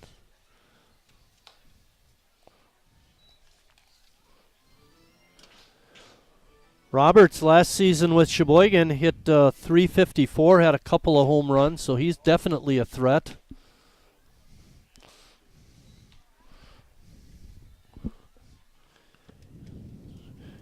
Mentioned making his first appearance of the season with Sheboygan, hit that ball out into a left center field.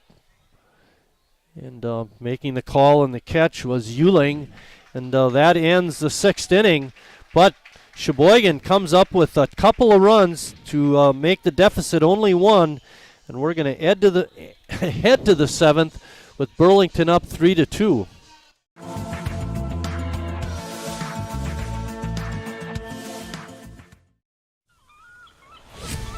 When a Bud Light legend comes back, they do it carrying a squeaky beach chair, an inflatable dolphin, and a cooler full of perfectly chilled Bud Lights on hot sand, wearing only one flip-flop.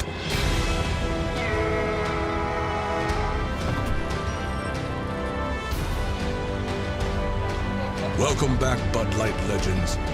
It's time to take summer by the coolers. Wingism number 1, the Flavor Saver.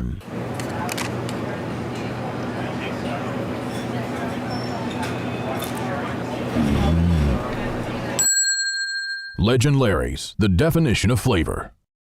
Wingism number 2, the Joker. Then her dad walked in. Dude, we're done eating. Use a napkin. You serious? Yeah. Are you serious? Yeah, I'm serious. Why so serious? Legend Larry's, the definition of flavor.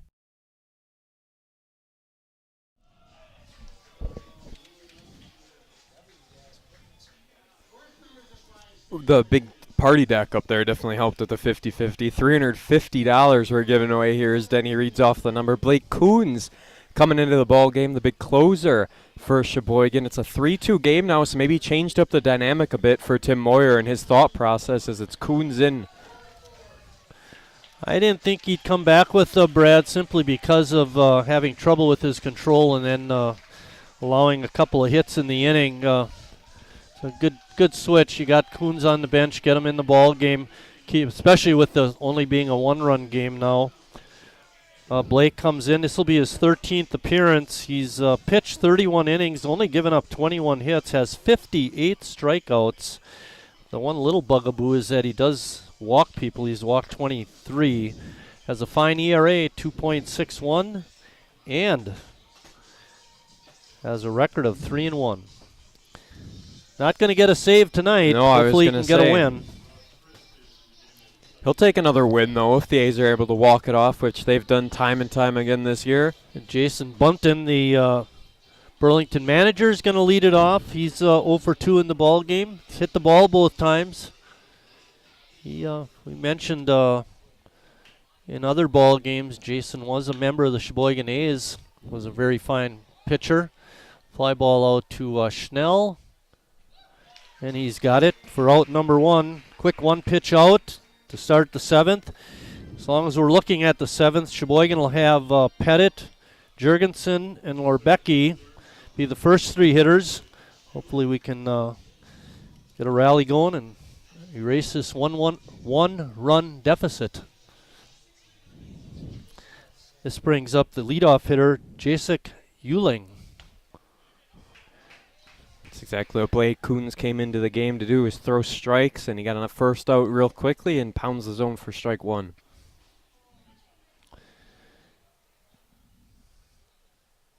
Euling is 1 for 3 in the ball game. He singled back in the 3rd inning. Got all the way to 3rd, but did not make it home, obviously. He's done a fine job in center field also. Coons delivers another strike. Puts the count at 1-2.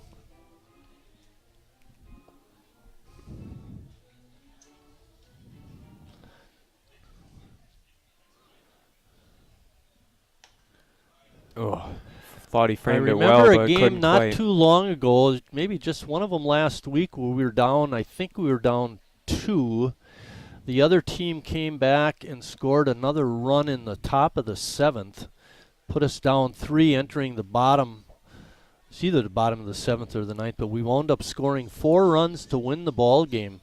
Let's not make it any tougher than it already is. We're down 1. Let's keep it that way. That was that 7-6 win over Menasha in game 1 of the doubleheader. If Coons can get a nice 1-2-3 inning, keep that momentum going on the side of the A's, suits him well in the bottom pitch, half. but it's low, and that puts a runner on. That's the 7th walk allowed by Sheboygan pitchers. I'll give you the line for Brad. He had 6 innings pitched, gave up 4 hits, 3 runs, all of them earned, walked 6, and struck out 7. Ended up, I think we said 108 pitches or 104. He was just over 100 pitches. 108. Not a not a whole lot for him in the grand scheme of things. He's, of course, thrown a lot more than that throughout the course of the year, but was not as effective as he was early on, so Tim Moyer making the move to Coons.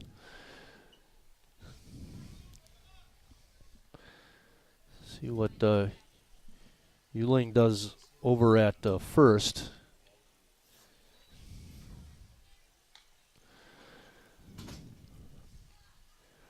Brady Nowicki, the athletic shortstop for Burlington, is up. See if Euling's on the move. There's a drive out into left field. Racing over is the shortstop and making the catch. Welcome back, that Riley. was Pettit. Pettit moving from second over to shortstop, and Christ staying in the ball game and going to second base. So nice play by Joey.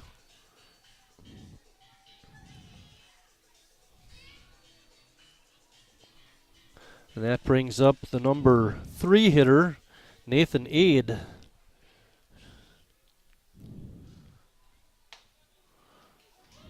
Coon's a big guy on the mound, throws hard.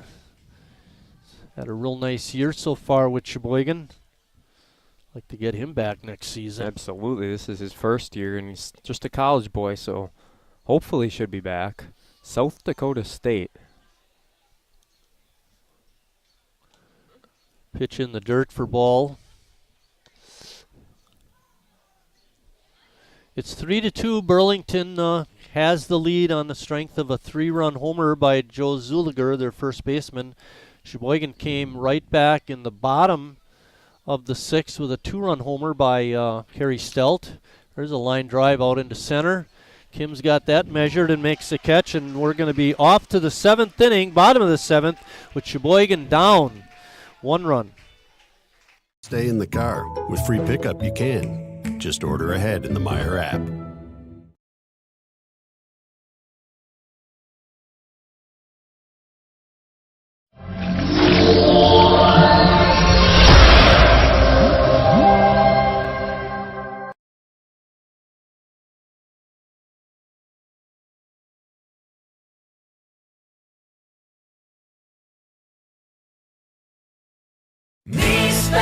The great taste of Sheboygan. What does it take to stay in business for 75 years? It's not only featuring USDA choice beef. It's not caring about every single one of our 30 varieties of bratwurst. Nope. After being family-owned for 3 generations, we've learned it's about you. At Miesfeld's Market, we give back to the community, and our customers always come first. Since 1941, we've been feeding our neighbors, so come by and see what we've got today.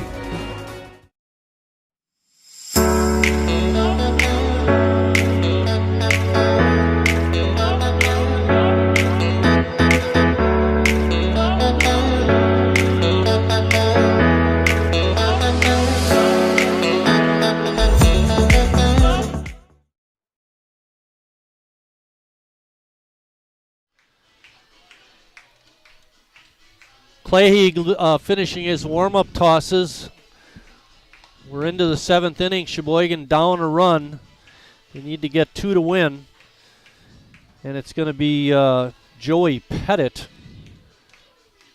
leading it off. If he can get on, that'll bring up Jimmy Jurgensen. Jimmy and Harry coming into action tonight were tied with 5 home runs each. Harry, of course, taking the lead 6-5 with that home run in the 6th. Let's see what Joey can do. Joey's 1 for 2 in the ball game.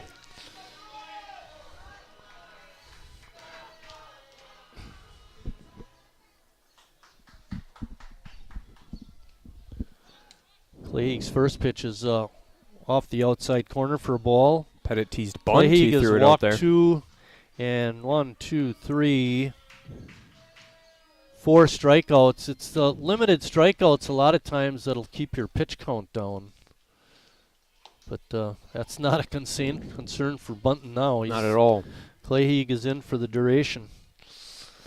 See if the A's can capitalize and take advantage.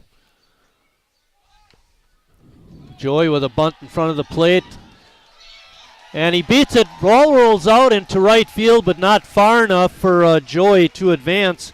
But Sheboygan does have their leadoff hitter on again.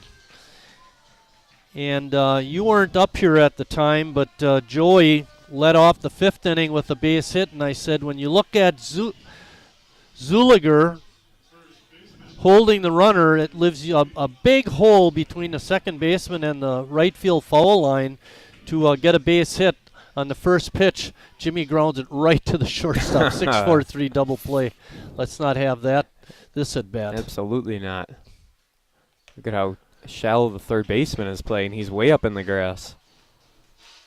Clayheeg, first breaking ball attempt is up high. Joey taking a little bit of a lead. There's a drive out into center field. Racing back and getting camped under it is Euling, and he makes the grab. Ball definitely looked good. It was up in the air, and then all of a sudden you see the center fielder come to a dead stop, and then you know, uh-oh. Yeah, and I don't think it would have mattered if he hit it to left or right. It didn't seem quite deep enough. That's going to bring up Caleb Lorbecki.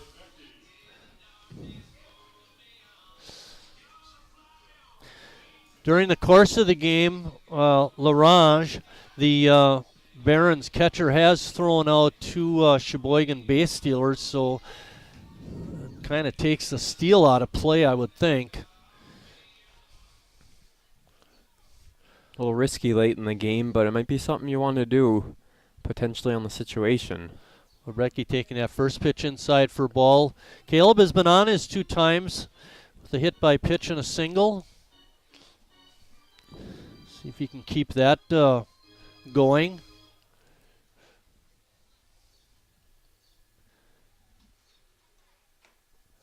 Nice breaking pitch. It's in for a strike. Pettit taking a conservative lead over at first, being held by Zulliger.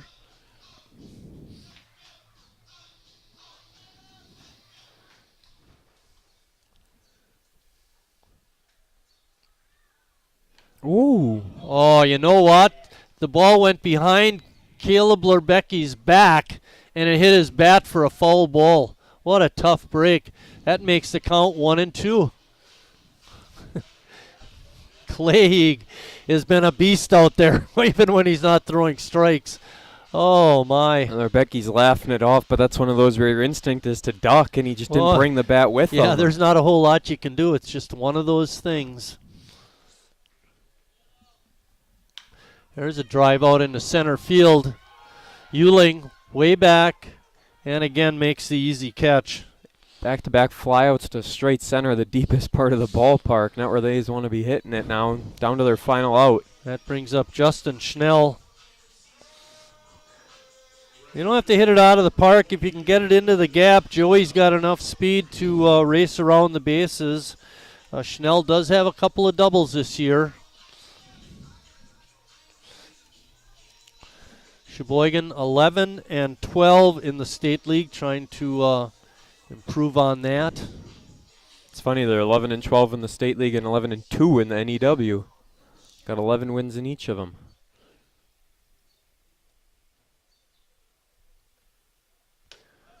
First pitch is up high. Waiting on deck is Ross Christ. He would love to get up with a runner on second base.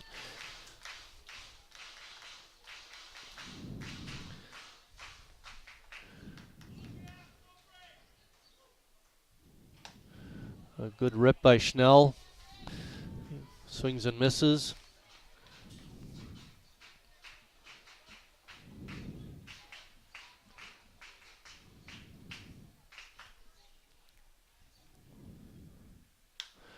So pop up on the infield. Nowicki makes the one-handed catch, and that ends the ball game. Burlington wins game 1 of this Wisconsin State League doubleheader, 3-2. The line score for the ball game: Burlington had 3 runs, 4 hits, and no errors. Sheboygan 2 runs, 5 hits, and 1 error. The winning pitcher was Steve Clayheeg. He pitched a dandy. We'll give you his numbers during the second game. The losing pitcher, a tough loss for Brad Reinflesch. We're going to be back in about 20 to 25 minutes for game 2. We'll see you then.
Hello, everybody. Jordan Lorenz and Mike Martin on the broadcast here for the second game as we'll go over the starting lineups for the Burlington Barons and the Sheboygan A's. It will be Jared Reklitis on the mound for Sheboygan. A very good sign as in the first game, Brad Reinflesch did everything right basically besides gave up that 3-run bomb, and at the end of the day, it's all that was needed to win 3-2 in game number 1 here in this doubleheader, moving the A's to 11-13 in the State League and the Barons to 16-7 now on the season. So we'll take a look at the lineup here for the Barons.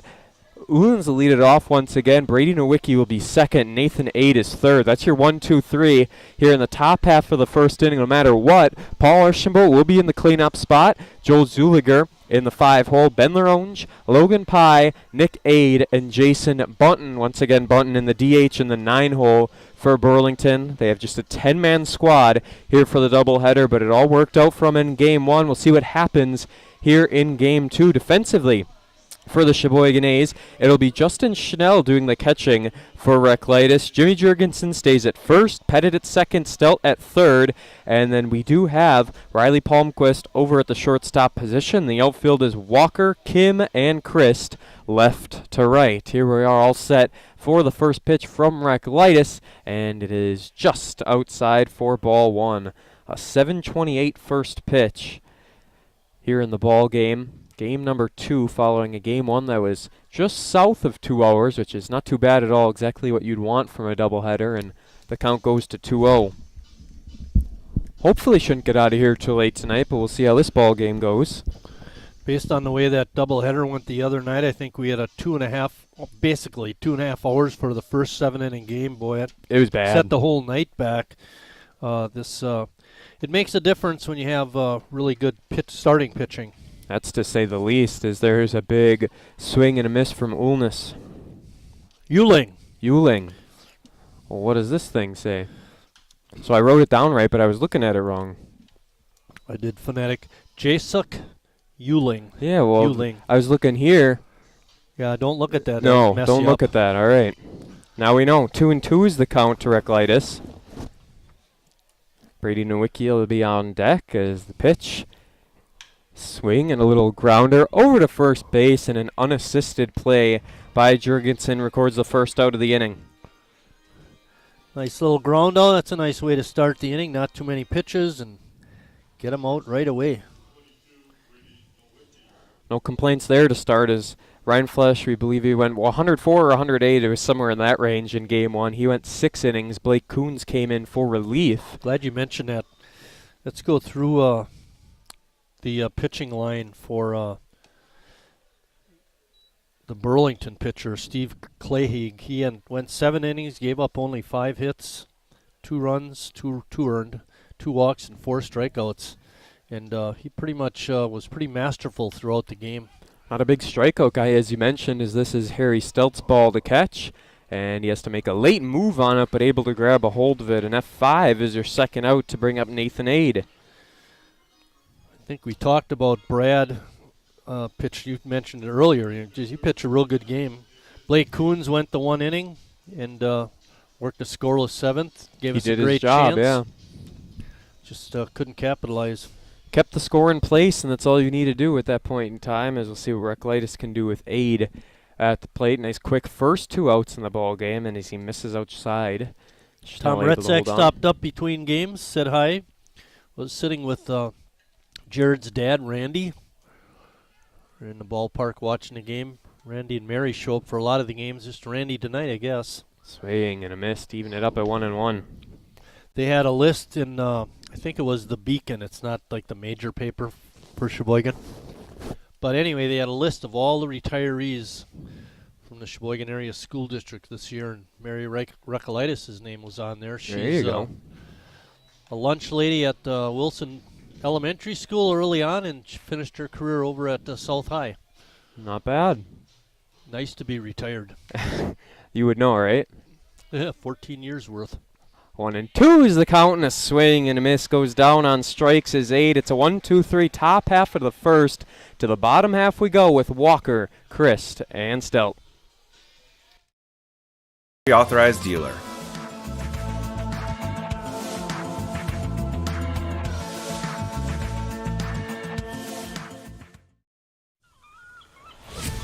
When a Bud Light legend comes back, they do it carrying a squeaky beach chair, an inflatable dolphin, and a cooler full of perfectly chilled Bud Lights on hot sand, wearing only one flip-flop.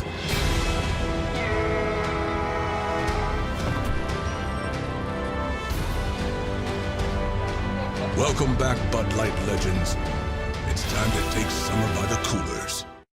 Wingism number 1, the Flavor Saver.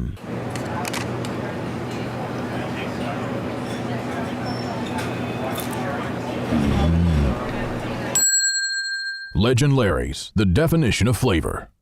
Wingism number 2, the Joker. Then her dad walked in. Dude, we're done eating. Use a napkin. You serious? Yeah. Are you serious? Yeah, I'm serious. Why so serious? Legend Larry's, the definition of flavor. Bottom half of the first inning here from Wildwood Park in Game 2 of the doubleheader. Gus Walker, Ross Christ, Harry Stelt, the 1-2-3 here in the bottom half. Other than that, Jonathan Kim is the Northwoods cleanup hitter. It'll be TJ Roberts in the 5-hole remaining in the DH. Joey Pettit, Jimmy Jurgensen, Justin Schnell enters the game as the catcher in the 8-hole, and Riley Palmquist is the 9-batter. Defensively, we're seeing Preston Piranha. He was that one sub guy. You looked it up. He was indeed a pitcher. Here he is going in Game 2. Not to correct you too much, but I believe that name is, how are we pronouncing the pitcher's name, Bill? Piranto, not Piranio?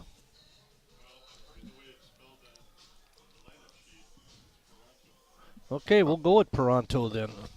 Well, it says Piranha. Piranio, let's go with that. Piranha. Piranio. What does Bill know? I think he's our go-to guy until he's not our go-to guy. I'll pull up the lineup sheet. I think it looks like Piranha to me. We'll see what you think.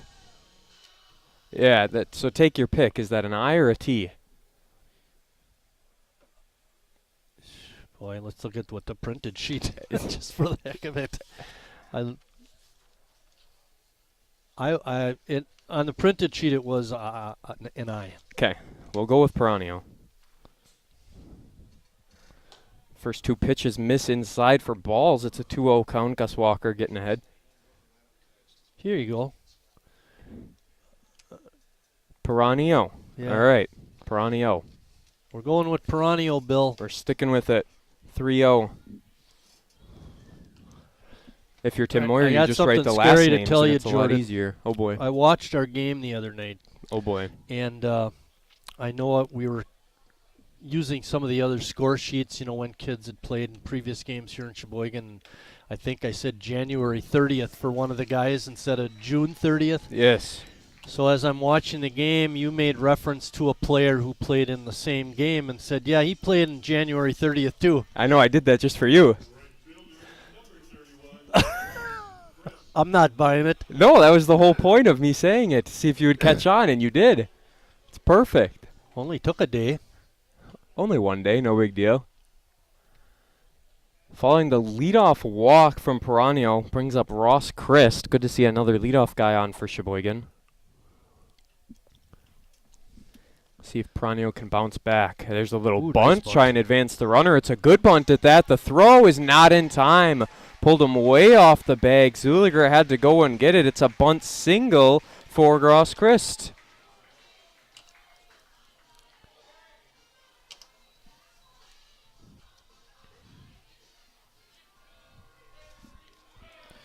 Harry Stelt, the big home run hitter. Got the A's within 2 when they were down 3-0, but ultimately it was a 3-2 ball game at the end of things. The A's couldn't come up with anything in the 7th. Hopefully they can score a little bit earlier in this game and don't have to sweat it out as much late. We had 2 in the first game a couple times, actually. Look at that. Preston Piranha. The reason I pulled this out was on the June 16th game, Piranha went 5 innings, gave up 5 hits and only 2 runs, walked 4 but had 10 big strikeouts. So he's that's a big K. He can be a good pitcher out there. Don't want to take him lately. There's a Midwest Communications night, a 7-3 loss for the A's in that ball game as the count evens up 1-1 to Harry.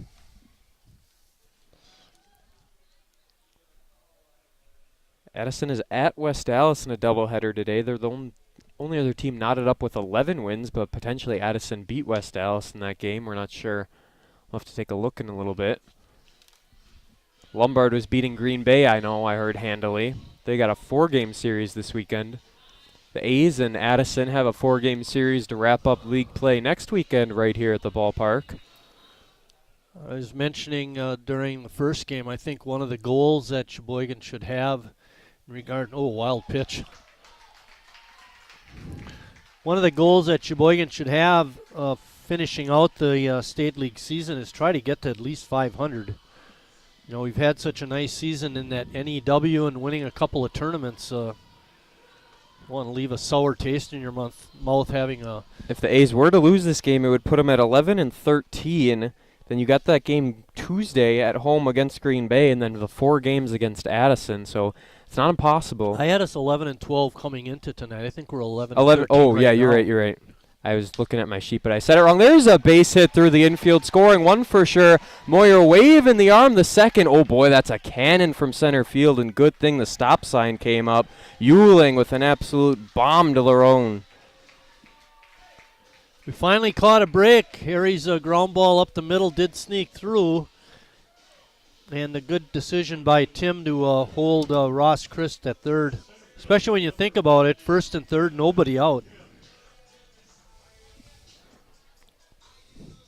Definitely would have got him, I think, if they were sending. Yeah, he's got a pretty good arm for sure. That'll bring up Jonathan Kim. Keep in mind there are still no outs in the inning. The A's have 2 base hits. Runners are on the corners for Kim. It's a 1-0 lead. And a breaking pitch goes in the dirt. Be nice to get to the second line pitching for Burlington. That Clahy went the whole game, and we never saw anyone else but him. Test their bullpen, see what they got. Their manager.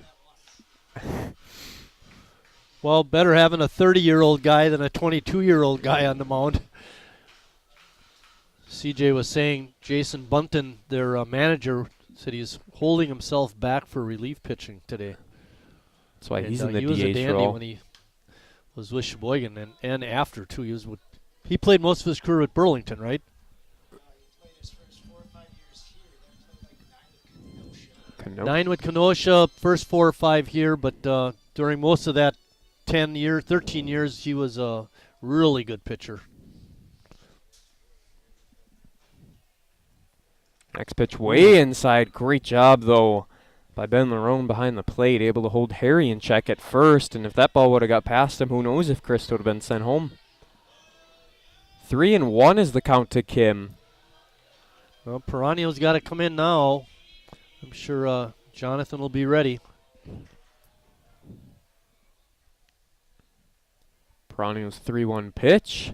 And Kim takes a crack at it, fouls it back off. A little frustrated with himself there. Jonathan knew he had one to hit. At the end of the day, if you look worst case scenario, if Kim were to ground into a double play, it should score the runner at least and get you up 2-0. As a defense, you'll take the 2 outs for the 1 run. Exactly. Especially when you don't have any outs yet in the inning. Here we go. Full count pitch. Inside and an RBI for Jonathan Kim. 2-0 is the score. He had to go into his body and get it, but he sure did. And Ross Christ touches home. It's a 2-0 lead for Sheboygan. Harry trots into second and stays there, and that's going to bring up Roberts, the DH. As mentioned in the first game, it's Roberts' first games here with the A's this season. In 2021, he had a .354 average, 11 RBIs in 48 ABs. Runners are on first and second with no one out, and a little meeting at the mound with Larone and Piranha.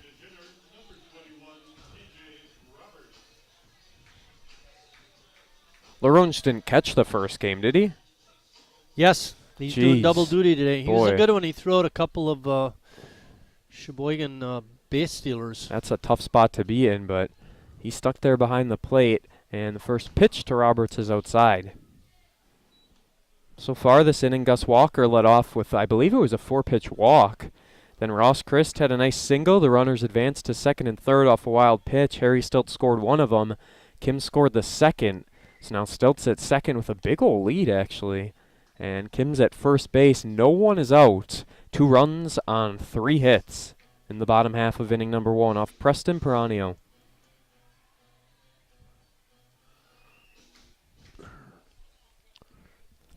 So far, Piranha doesn't look to be nearly as tough as Clayheeg was in game 1. Big swing and a miss from Roberts. He was looking for the big fly. He sure was. He wanted to make this 5-0. This is the first time today the A's have led Burlington. See how long they can keep that up and see how much they can expand on it here in the first. And just got in there, strike 2. 2-2 is the count. There we go. Now it's correct on the scoreboard. See what Piranha throws his way after he got the called strike 2. Breaking pitch stays up. I thought they were going to go fastball up to see if they could get it by him, and now the count is full.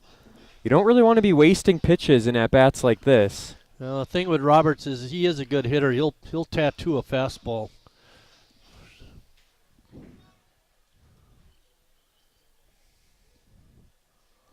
Full count pitch to T.J. Roberts. Swing and a miss. Goes down on strikes. Got a good pitch to hit.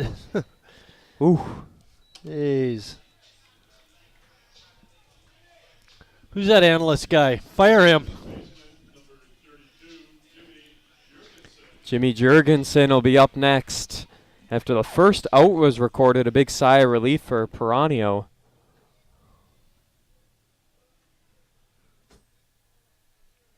And the first pitch to Jimmy. Keeps it inside, but gets the strike call to the dismay of Jurgensen.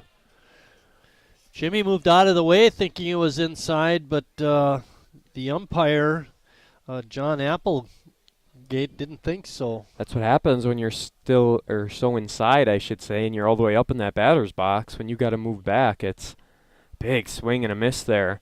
The breaking pitch fooled him as he falls behind 0-2. Jimmy still with a strike to work with. Joey Pettit due up next here in game number 2. It's Jimmy 2 on, 1 out. His first hit of the doubleheader, Jordan. He was 0 for 3 in game 1. 0 for 3, not great. Does he go 0 for 4 on the 0-2? Boy, swing and a miss. Swung at 2 rough pitches, 1 down in the dirt and 1 outside. Back-to-back Ks recorded for Piranha. Here's Joey Pettit to try and do something. 2 runs is a decent little lead to have, but against Burlington, you never know. It's never enough. That's for sure. Never have enough. Piranha deals, and an inside pitch gets called for a ball. Harry Stelt at second base, Jonathan Kim at first. Robertson Jurgensen, I should say, just struck out. It's now Pettit here at the plate. He's ahead 1-0 in the count. Make it 1-1. Good to see the fans sticking around for game 2, and we were giving out 50-50 raffle tickets. A lot of people didn't even realize it was a doubleheader. I think that $350 given away in game 1 for this season, that might have been our highest amount. You know who you can thank for that? No. All the good guys were up here. A $400 one? Yeah, we Really? did. I remember Okay. that now that he says it. Second highest tonight. I'll take second best. 1-2 is the count to Pettit and left it outside. And 2-2. Scott Stengel and Jordan were up here counting the tickets and separating them, and Took 2 innings. even Scott said, "Yeah, that Jordan was really hawking." Did you get the skybox deck? Oh, yeah, that was a lot of wingspans up there. Group of 50. Breaking pitch called for a ball. Everyone was heading back to the dugout. We saw that the other night. The catcher Yeah, and the pitcher break same for the dugout, and the situation. umpire said, that's a ball. Wow, Let's full keep going. count. Runners are on the move. Woo!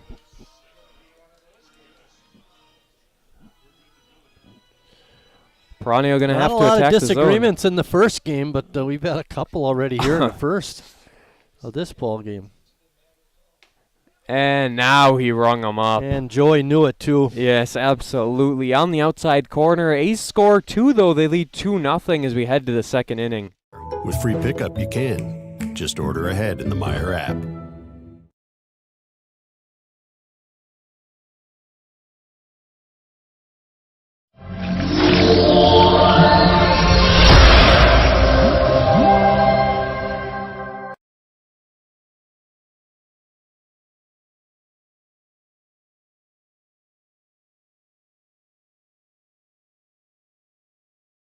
Me spells the great taste of Sheboygan.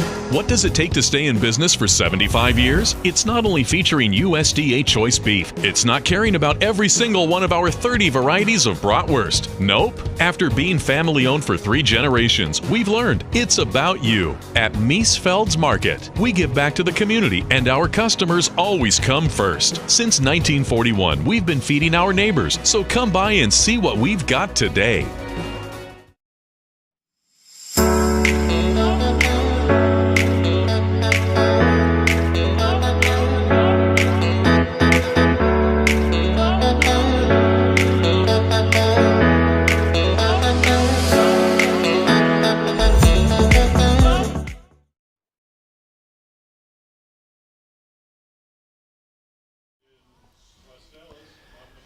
Getting ready to start the top of the second. It'll be Paul Archambault, the third baseman, and then Joe Zulliger, the hero for Burlington in Game 1 with his 3-run homer, and then Ben Larange.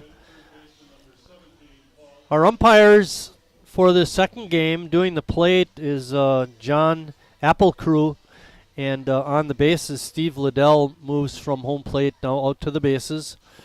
Our game time weather report, it's remains 70 degrees outside. That's how we started Game 1. It is not clear like it was at the beginning of the first game. It is cloudy now and no breeze whatsoever.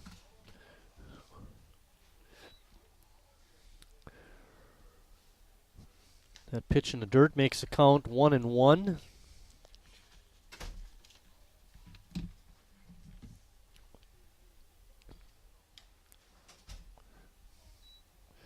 That evens the count at 2-2. Pardon me, 1 ball and 2 strikes. Archambault in the first game reached a couple of times via the walk. So swing.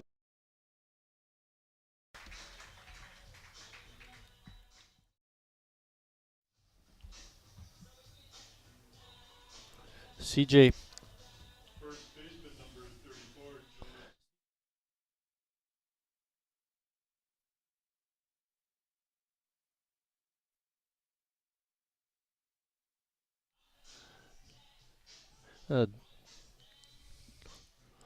Sheboygan's catcher Schnell heading over to the dugout for something. I'm not sure what.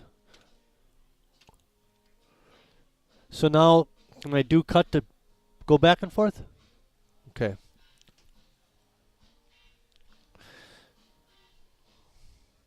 Archambault went down on strikes. That brings up Zulliger.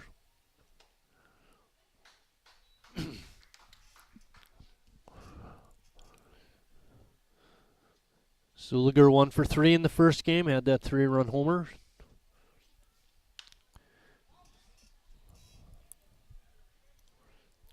Recolytis trying to get the Sheboygan Ball Club back on track. They've had a tough go of it the last 8 games or so.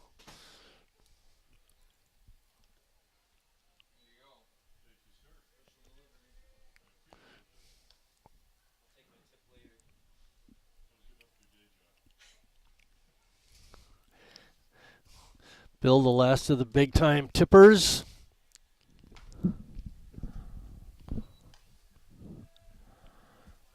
Two balls and 2 strikes to Zulliger. We're in the top of the second inning. There is 1 out.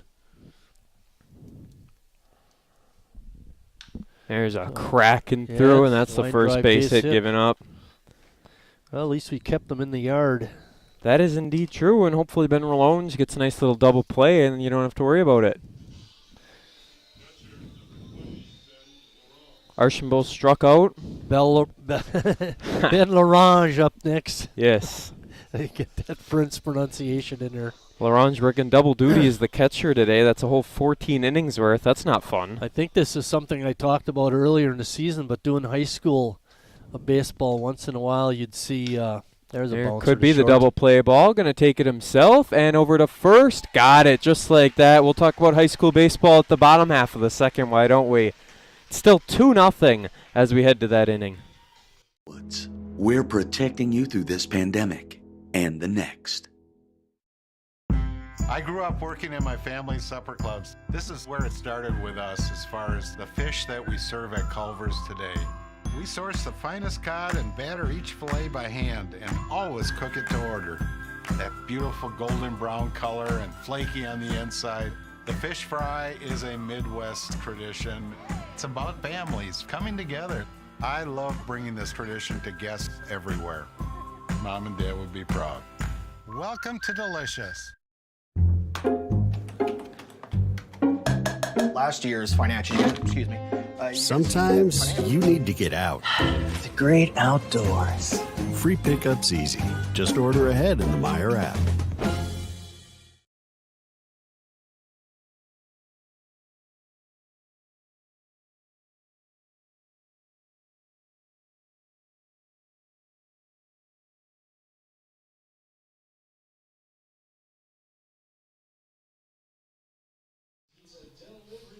Bottom half of inning number 2, Schnell, Palmquist, and Walker. Yes, back to the top of the order already here in the bottom half, thanks to a nice 2-0 lead with Harry Stelt and Jonathan Kim RBI singles. Once in a while, umping high school baseball games, you'd get a game where the first game pitcher would be the second game catcher. Well, that's not good for the arm. That'd be abuse. Or you might have it the other way, too, where the first game catcher was then the second game pitcher. I guess either way, that's a lot of fun. Yeah, I'd rather have it that way, but still, that's not, boy. The one time where I'd ran into trouble was I remember several of our pitchers were outfielders, and they were good hitters, so you always wanted to keep them in the lineup. So if a pitcher got replaced, who was one of those good-hitting outfielders, he would, just go out to the outfield and play out there. Yeah. Well, it happened one night where he was taken out and moved to left field and sat out there for 2-3 innings, and all of a sudden there's a base hit. He's got to play at the plate. He comes up throwing and hurts his arm. Oh, yeah. His arm wasn't loose from the pitching part anymore. He stood out in the outfield too long. And you got to put all your effort into it and try and gun him out. So, I can see that. But being a high school kid, he was good after a couple days. Oh, yeah. That's the beauty of being young. They grew young. pretty tough out in Chilton. In Chilton. 0-1 right out of the gate as Piranha tries to better himself here in the second inning. You give up another 2 runs, this game gets a little interesting. Ooh, that was close. Thought it got a piece of him, but just getting out of the way is Schnell. 1-1 goes the count.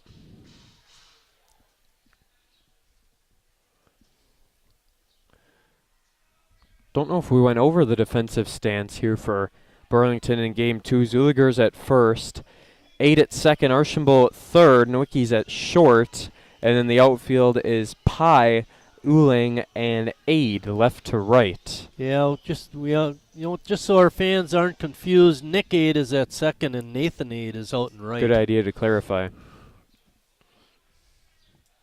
There's a crack, and it should drop. Yes, indeed, it does. Base hit for Schnell. I've been wrong before when I say it should drop, so now I like to just make it wait a little longer. Let it play out, and then make your call. The way the right fielder was going, he wasn't really rushing in towards it, and then second baseman, you saw Nick Aid moving back, but had no play on it, as it's now Palmquist here in the 9-hole. Another leadoff guy on for Sheboygan. Palmquist started the first game and got an at-bat, and then later in the game, in the 6th it was, Ross Chris came in and pinch hit for him, and Ross stayed in. They switched Joey Pettit from second to short, and Ross stayed in at second. But so Palmquist starting his second straight game. Still just trying to ease him back into it a bit after the wrist injury. A lot of games yet to play. Is Monday a doubleheader now at Menasha? No, just one. So they didn't play on Friday, I take it? They did not play Friday. Just one game against Menasha. Yeah. Doesn't make any sense. Appleton beat Green Bay 8-7 yesterday, but the A's couldn't play in Menasha. So next Monday, Tuesday, Wednesday, the A's have games before their big weekend finale. Tuesday, Wednesday, Saturday, Sunday, all at home as the count is 0-2 to Palmquist. Just barely fighting a piece of that one as it rolls forward past good job by Zulliger. Palmquist to hang in there. Randy Recolaitis in the house. We mentioned that. As you see on the bottom of your screen right now, come on Tuesday night, and the first 150 fans, make sure you're here early. First 150 fans get a poster with Recolaitis, Reinflesch, and Schmitz on it. It goes perfect with your Gus Walker poster. These are. I'm going to get you early. Yeah, I know you are. You're going to get one like you got the Walker poster, that's for sure. Didn't ring them up, my goodness. Very close.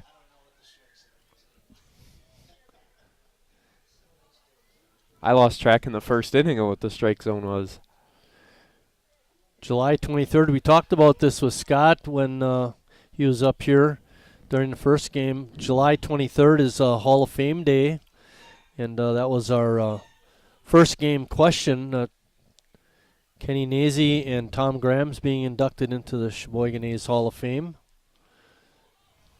Good stop behind the plate there by LaRange. The regular season ends on Sunday with another doubleheader. Those 4 games are against Addison. We were doing some speculating in between games of a postseason game if the A's are get to host one or not, and we're not going to. Should we try to explain the playoff situation? We're not going to try and do that. We're not going to waste our breath. When we get a home game, there we go. Does it get through? And it could be another double play ball. The throw to first is in time. Got him. All right, let's try and explain it. No, let's not. Good idea. You chickened out now after the double play. Likely, if anything, the A's will be hosting Kenosha. 6-4-3. 6-4-3. So we might see the A's and Kings at home in a postseason game, but we're not promising anything.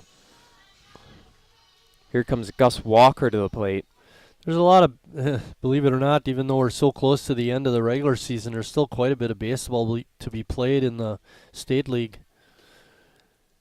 And the NEW League, not so much. There's only 1, 2, 3, 4, 5, 6, 7 total league games yet, and then that one's all wrapped up. But we already know the A's have already clinched. Yeah, Sheboygan does have a state new game left, or are they done? They got 2, Menasha and Appleton. Okay. Monday, Wednesday. That Wednesday game is Christmas in July. Oh, yeah. Strikeout Hunger Night. That Tuesday, okay. So that Tuesday the 26th in the NEW Invitational, that's going to, when the A's play Menasha, that's going to count as the last regular season game. Interesting technique, but it works. 1 and 2 goes the count. Interesting is, will it rain again? Yeah, that's the real question. Let's get some more rain involved. Let me look.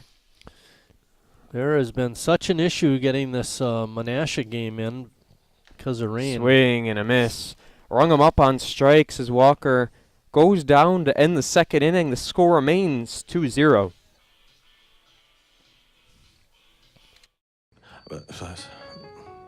I've never really been into this sappy, corny, mushy garbage. You know what? I'm going for it. You are completely and utterly Awesome. Great. I'm glad you showed up. in my life. I could never get through this world without you. You are really close to my Heart! I think I'm about to cry. You better not. every single time I... Get down, get down! There you are. You always have... My back, my back. I'm so glad you're alive. It's like all these tiny little things... Yes, things. ...are serious and kind of important. You gotta hold it like a baby bird. And please be quiet. listen. You hear that? That's a little something I like to call Friendship.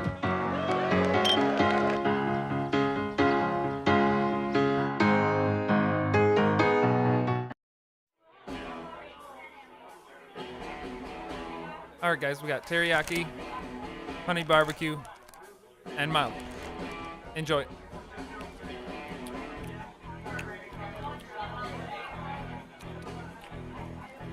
All right, DOA wings, hottest on the menu. You got a problem? I would never go to Bill's class. Although he had pretty good kids, actually. I hope he liked my double brat I made him. That's all I got to say. I did look, and it's supposed to be 89 in Menasha on Monday with no rain. So I think they're going to get that one in, but the forecast has been wrong before. Number 88, Logan Pye. 6 up, 6 down so far, even though a hit was given up. Zulliger got on base with a single, but then Ben Larone should double play right after. Pye was 0 for 2 in the first game with a walk. Made some nice plays out in left field. He's behind 0-2 right away, and the next pitch from Reclitus, swing and a miss. Got him on 3 strikes. Jared wasn't going to come in with a strike on that third pitch. He threw it off the corner. Just Pye not able to hold up. We didn't read his line coming into this game, did we? No, we didn't talk about... Let's do it. Jared Reclitus is second on the totem pole with a .65 ERA. That actually went down a bit now. Who's after number the one first on 2 that innings. list? Jimmy Jurgensen, so that doesn't really count. What is Jimmy got, about 4 innings or so? 6.33, 6 and a third. More than I thought. Yeah, but still. Anyway, so Jared's full-time pitcher. 41 2/3, so make it 43 2/3 now as there's a base hit, the second one given up. Aide gets on base to bring up Jason Button. So let's start fresh. 7 games. This is now his 8th. He has started all of them. He has gone 3 complete games, and he has now officially worked through 44 innings. He's given up 30 hits, 12 runs, with only 3 of those 12 runs being earned. That's pretty incredible. Oh, wow. His strikeout to walk ratio, 71 to 13, and a .65 ERA with a 4-1. Here a double play. Harry, no, not going to get second. Over to first, gets him. They're going to throw to third. Can they get him here? They do. They got him. Wow, what a double play. Harry Stelt goes over to Jimmy Jurgensen, and covering the bag is Riley Palmquist. A big-time double play, 9 up, 9 down, here through 2.5 innings. At Northwoods, we're protecting you through this pandemic and the next. I grew up working in my family's supper clubs. This is where it started with us as far as the fish that we serve at Culver's today. We source the finest cod and batter each fillet by hand and always cook it to order. That beautiful golden brown color and flaky on the inside. The fish fry is a Midwest tradition. It's about families coming together. I love bringing this tradition to guests everywhere. Mom and Dad would be proud. Welcome to Delicious. Last year's financial year, excuse me. Sometimes you need to get out. The great outdoors. Free pickup's easy. Just order ahead in the Meijer app.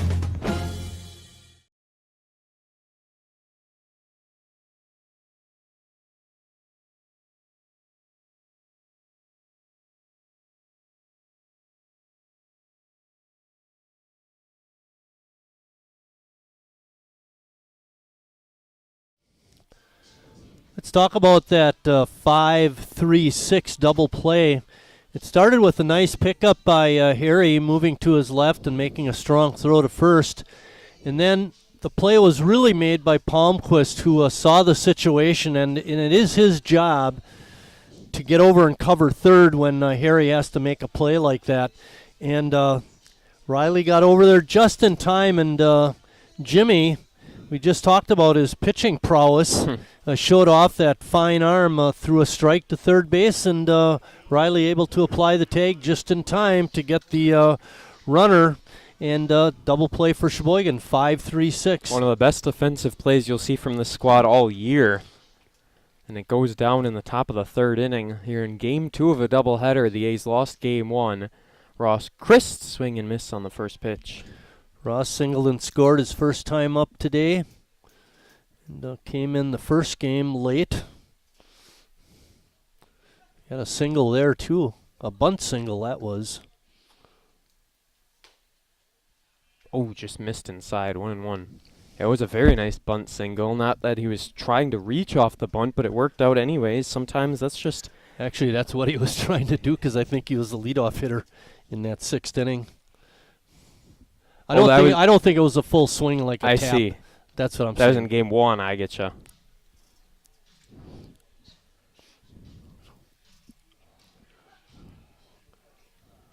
I want to know if those people up on the deck are going to be doing wingspans for game 2. Oh, they are, Olivia says. Holy cow. And I know it shrunk a bit because some of them mentioned they had to leave after game 1, but still looks like a good crowd up there. They want to win. I saw they didn't win because the guy down there won before. 3-1 is the count, and this one's cracked up just past into the left fielder's glove. Logan Pye able to make that catch. First fly out for the A's. I remember Pye in inning number, I thought it was earlier in the game, the first fly ball out to him, he really had trouble locating it, I guess, because he was running circles, but he did make the catch. But since that first time, he's been spot on with getting back on the ball and making a grab. It's not like the sun was really out either, so you can't really blame that as an excuse. Sometimes it's just the way the ball comes off the bat, especially if you're a left-handed batter and Sure. it's got that little hook to it. Good breaking pitch there as Stelt takes strike 1. 4 hits in the bowl game for the A's to the 2 of the Barons. Next pitch misses outside. Thankfully for Piranha and Laronge, no one was on base. Jonathan Kim in the on-deck circle. Both Stelt and Kim had RBI singles in inning number 1.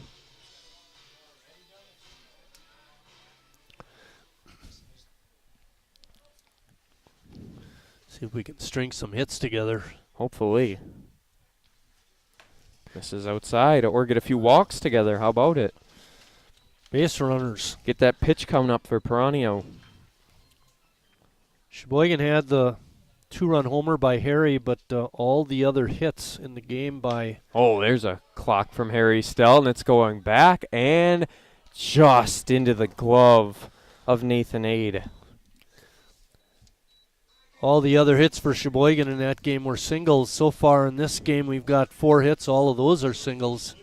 So no extra base hits besides the home run. Harry got robbed of extra bases there. Yes, he did. Somehow Ade was able to make the catch. It was basically a line out to right field. Didn't have a whole lot of height to it, but it kept going back, and Nathan Ade was there to make the catch as here comes Jonathan Kim as the A's try to prevent a 3-up, 3-down inning. Jonathan got that second RBI single in the first to drive in the second run, obviously, for Sheboygan. He's 1 for 1. The Northwoods cleanup hitter is Kim. It was Schnell, Palmquist, Walker in the second inning. Could be 6-up, 6-down in 2 innings for Piranha, but he's got to get through Kim here.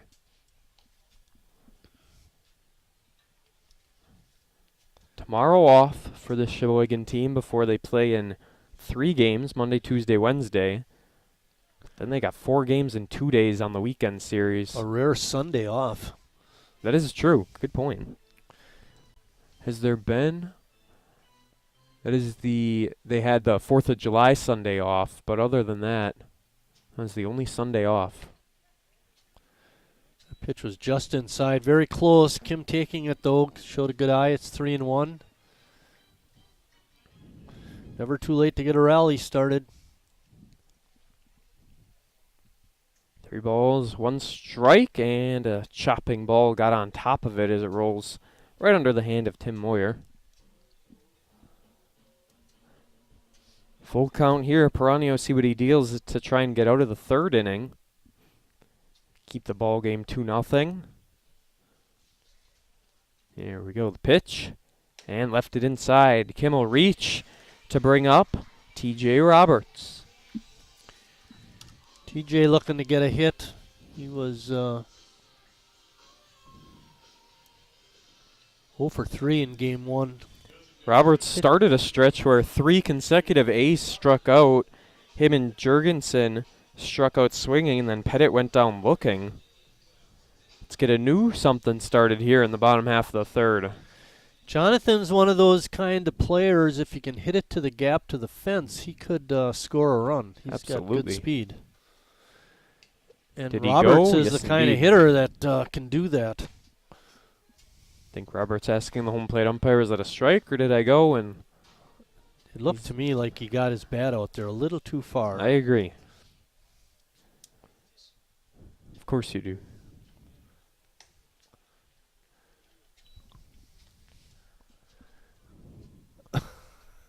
Jeez.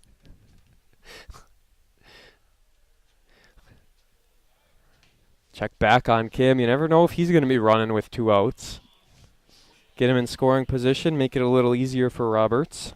You know, one of the things I talked about during the first game was how our pitchers did not hold runners very well in a couple of the previous games, and oh boy, Burlington didn't even try to steal a base. I think Ben Larone took that one low as he saved it in that last game, so good job by our pitchers of holding the runners. Good job by TJ Roberts to pick up the mask with his bat, might I add, to give it back to... You know, it's that COVID season. Keep your distance. You can never be too careful, right? Never forget when they were playing high school basketball in masks. Oh, gosh.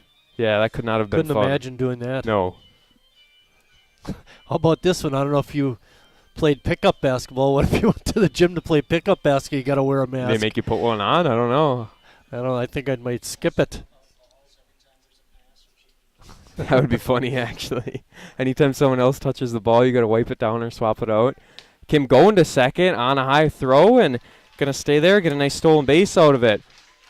Thought that was going to be actually a good pitch to throw him out on, but it worked the opposite. Well, what happened was Kim just got a way too much of a jump. It didn't bother pay for Larange to throw down. Good hitters count here for TJ. It's 3-1. Piranha deals to Roberts and left it low. Back-to-back walks. Kim would have made it to second regardless, but adds a stolen base to his resume as this brings up Jimmy. Jimmy looking to get off the schneid today. He's 0 for 3 in the first game, and Jordan mentioned he struck out his first time up. Another run would definitely help. Make it 3-0. Just when you look expand at on that lead a TJ bit. over at first base, Jordan, you don't think about, never mind. Never mind where he is, because he is going to be thrown out on the ground out and through 3 innings complete here at Wildwood Park. The A's are leading Game 2 over the Barons 2-0. Just order ahead in the Meyer app.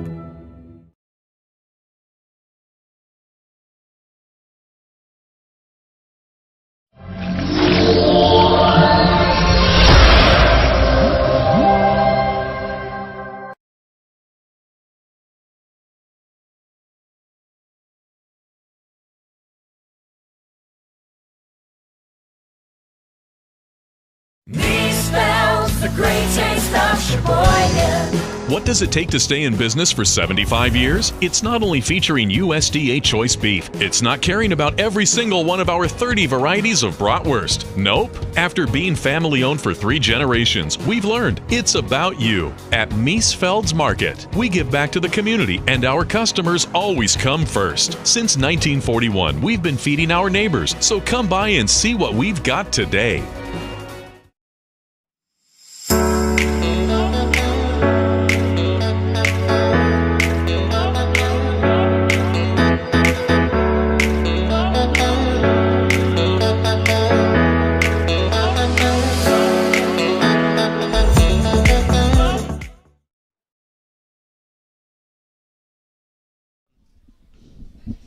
Top half of the 4th inning for the second time tonight. We're seeing the top of the order come up.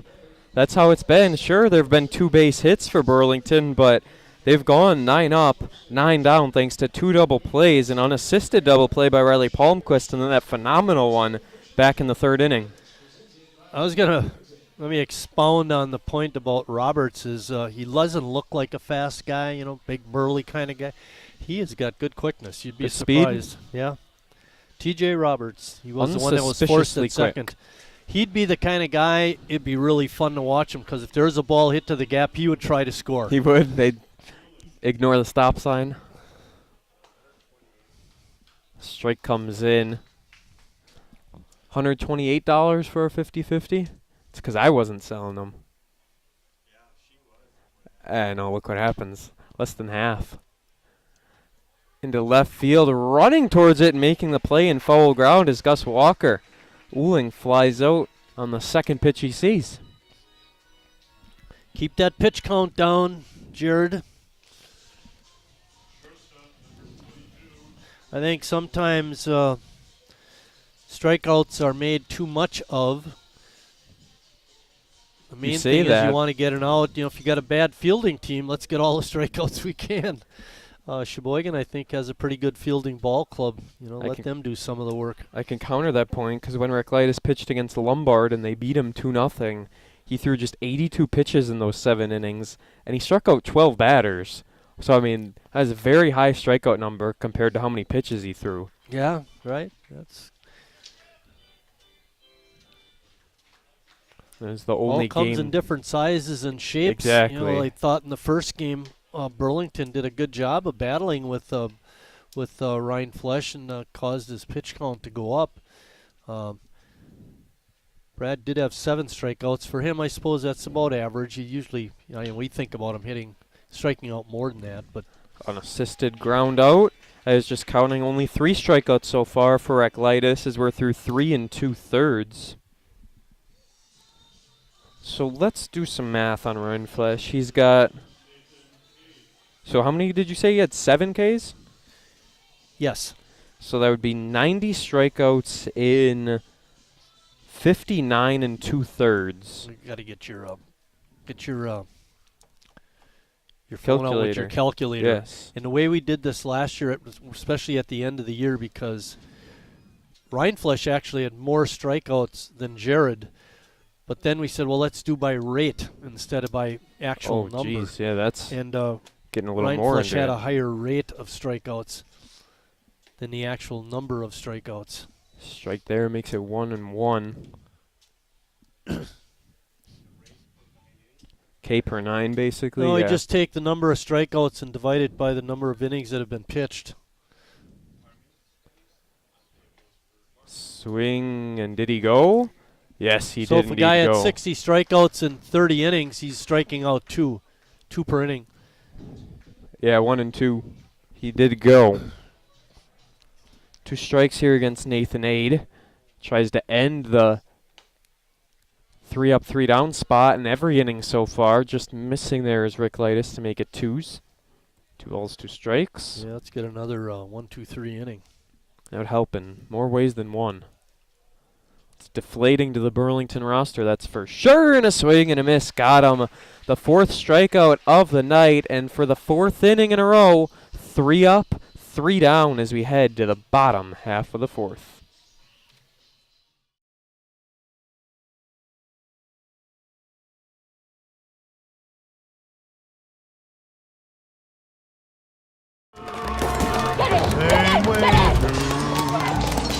Every single second, every minute, every hour, all the whole year through. It is intense right here. Monday, Tuesday, Wednesday, Thursday, Friday, Saturday, Sunday, Monday, Tuesday, Wednesday, Thursday, Friday, Saturday, and Sunday.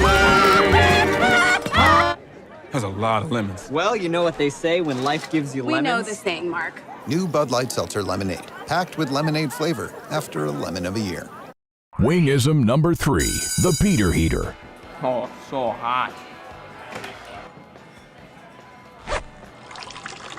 Oh, so hot! Legend Larry's, the definition of flavor. Wingism number 4, tea time. What are you, having tea with the queen?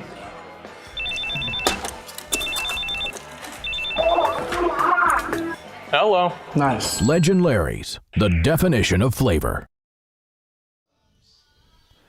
Jordan, let's get right into our trivia question for today. All right. Because Scott's up here, we want to make sure he hears us.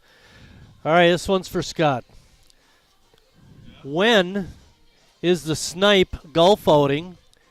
And it's a two-part question. Where can you find information about it? After a hitter or two, we'll give you the answer to that. When is the Snipe? Well, no. They wouldn't have been able to hear him anyway. Can't hear you. Yeah, no. Now they might have. When is the Snipe, and where can you find information about it? That's your question, fans. Swing and a miss. Pettit, Schnell, Palmquist here in the bottom half of the fourth. Piranha hanging in there after a tough first inning. And he's stretching out a little bit now. I don't know if the last pitch got to him or something happened there that he had to walk it off. They were just reading in between innings that Christmas in July night, it's also going to have $1 hot dogs and $1 sodas, so can't miss it Wednesday night against Appleton. Wouldn't you rather have the $1 popcorn? I do like $1 popcorn. For $2, though, you can get a bag of popcorn here. That's huge. We were talking popcorn costs the other night at the ball game, and I think it was CJ or Bill said it's a lot cheaper than when you go to the theater. That's for sure. But, you know, you're paying for what you get at the movie theater. You get that movie theater butter. You get the experience. Here you get a ball game. Yeah, there you go. Let's have the ball game. And some of these A's games have been movies, too, with the way they're coming back from behind and walking things off. 2-2 count. And swing and a miss. Got it by him. Pettit goes down on strikes for the second time tonight. Once looking, once swinging, but that brings up Justin Schnell, who had a single back in the second inning. Joy not happy with the strike 2 call. And after the strikeout, had some words with our home plate umpire. As there has been so far tonight.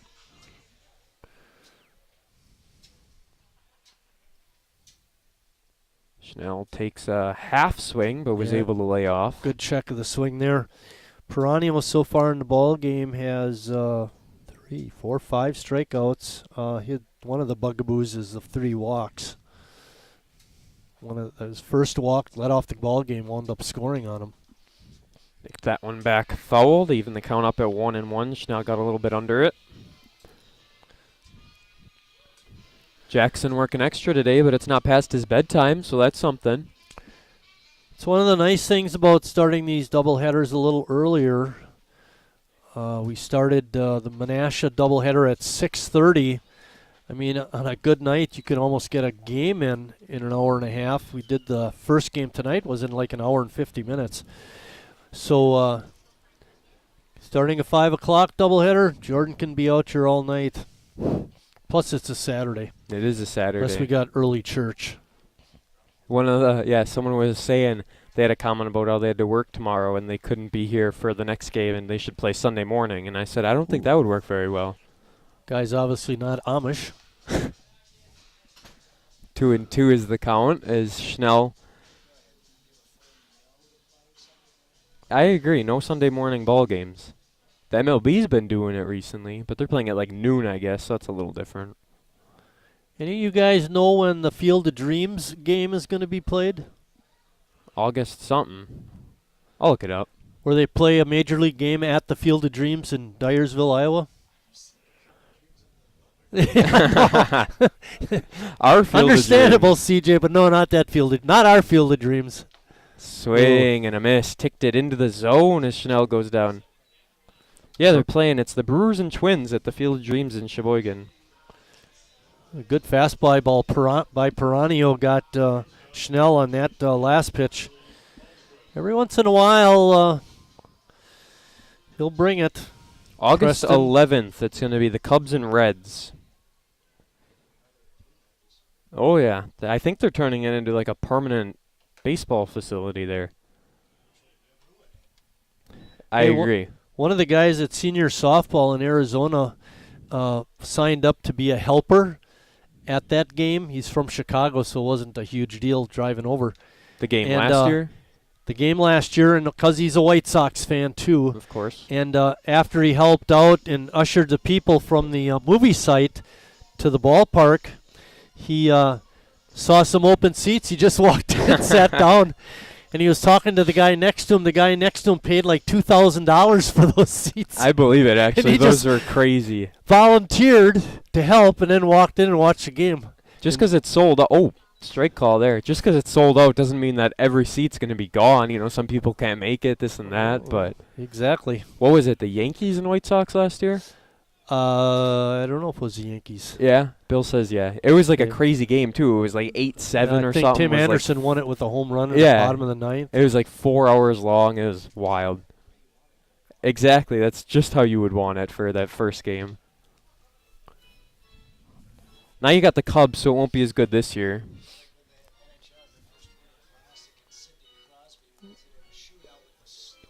Yeah. Couldn't ask for anything better. Snowfall. So we're taking a great baseball story and all of CJ's over there in his little spot. Let's talk about hockey.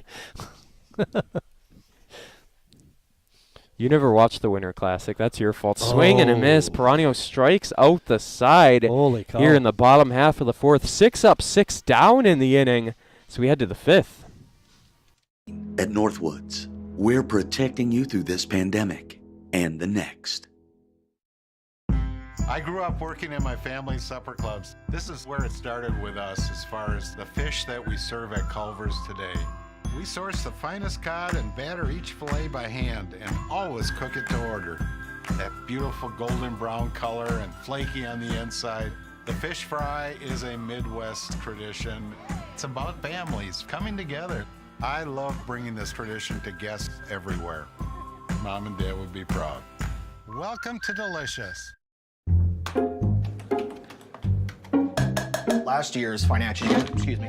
Sometimes you need to get out. The great outdoors. Free pickup's easy.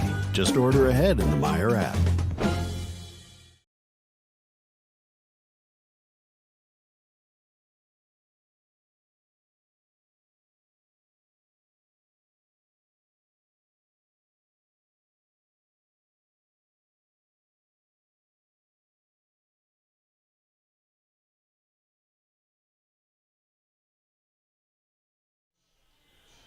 Top half of the fifth inning. It's a 7-inning ball game here today for the doubleheader series between the A's and the Barons. It's 0-for-3 so far. The A's have lost all of their games to Burlington this year. They lost 6-2, 4-0, and the other game they lost was 7-3. But when I talked to Harry earlier, that interview all on our social media pages, he said this is an entirely different A's team than what we had back then. And it was going to be a good series, he said, and sure enough, a 3-2 ball game, and now A's up 2-0. Reclitus pitch count is low, 3 up, 3 down in the first 4 innings. Not a no-hitter, though. He's given up 2. As you move year to year with different teams, even though the personnel may remain quite a bit the same, it still is always different. Players have better and worse years, and that changes the complexion of the team. Sometimes your pitching staff will work a little bit better than maybe the previous year. That changes things all the way around. So Harry's right in that regard. Left it up high. Was and then when you get into a situation like we're in here with amateur baseball, players are coming and going all the time. And TJ Roberts, here we are on July 16th, making his first A's appearance of the year. Rung him up. Archambault knew it as he strikes out for the second time CJ today. and I were talking the other night about Northland League. Northwoods, yeah. Northwoods League, they'll run through 50 players in the summer. Oh, yeah. College kids come and go. Constantly cycling through them there, and it's all college-level ball there. Joe Zulliger has a single, one of the 2 hits. Him and Nick Aid are the only ones to go past Reclitus. That was the 5th strikeout of the ball game. The one thing I don't like about the way this game is going is we do have a 2-run lead, but all Burlington has to do is get 1 runner on, and all of a sudden the tying run is at the plate. It'd be nice to get another run at least. Burlington hasn't gotten more than 1 guy on base, so Interesting to see what the conversation between Schnell and Reclitus was there on the 1-0. Not sure if they got a side mixed up or something about the hitter, Schnell realized, and Zulliger. We'll see. Got the outside corner for 1-1.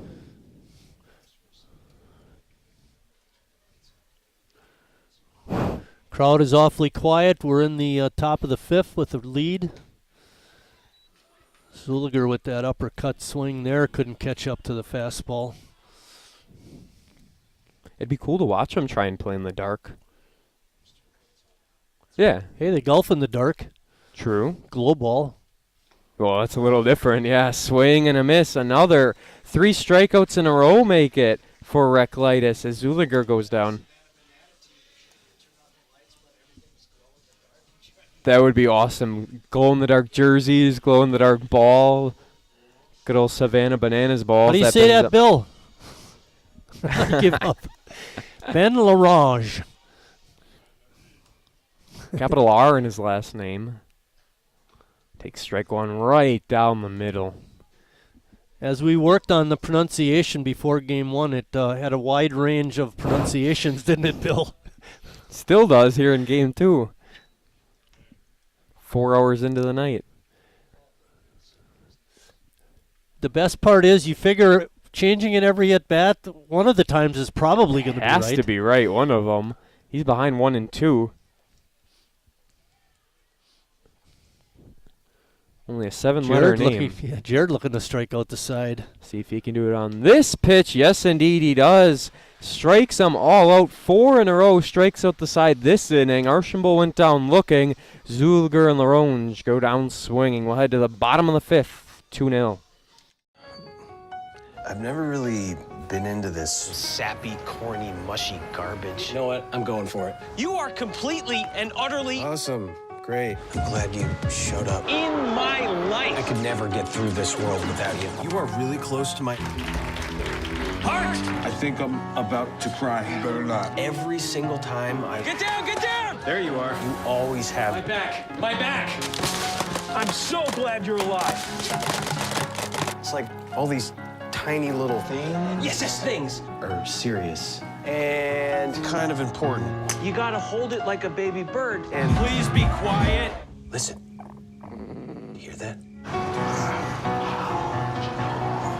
That's a little something I like to call Friendship.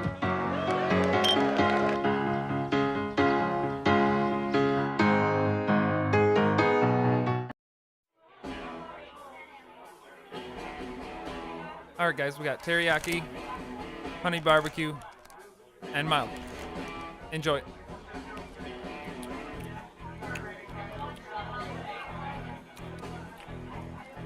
All right, DOA wings, hottest on the menu. You got a problem?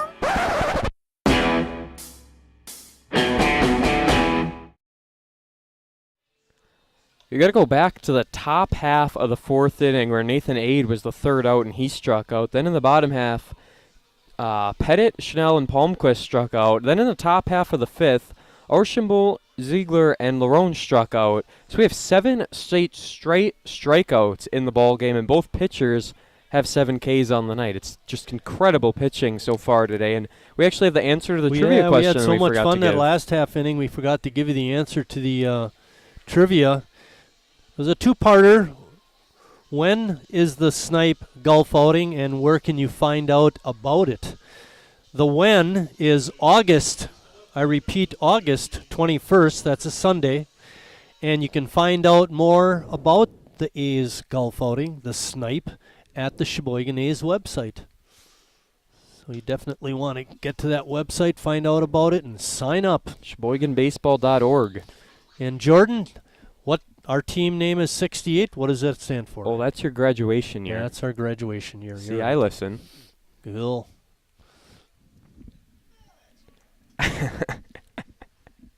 I listened to that time.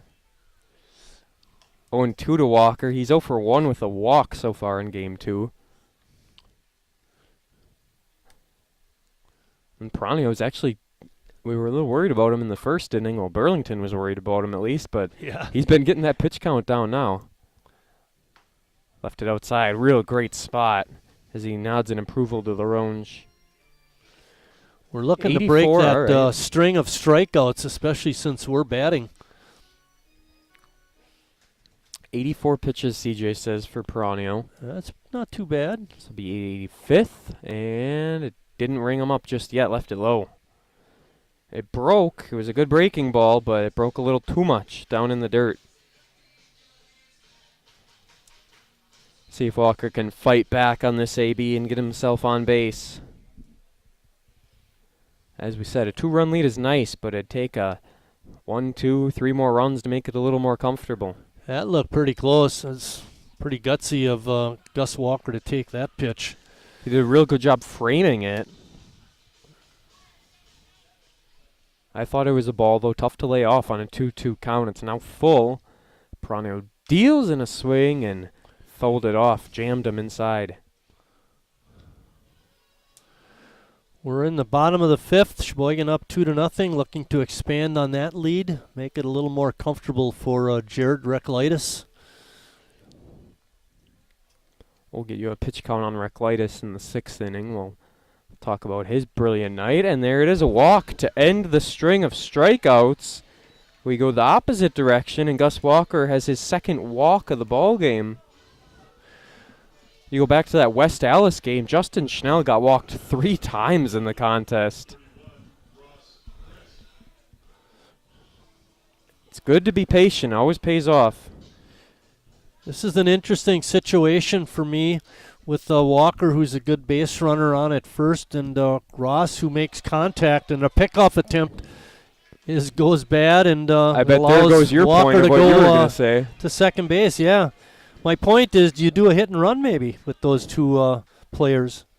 But doesn't matter now. We got the runner in scoring position. No outs here in the inning. This is what happened in the first inning. Piranha got damaged early with a walk, 3 straight singles, and a wild pitch. Throw that in there as well. That's what scored the 2 runs.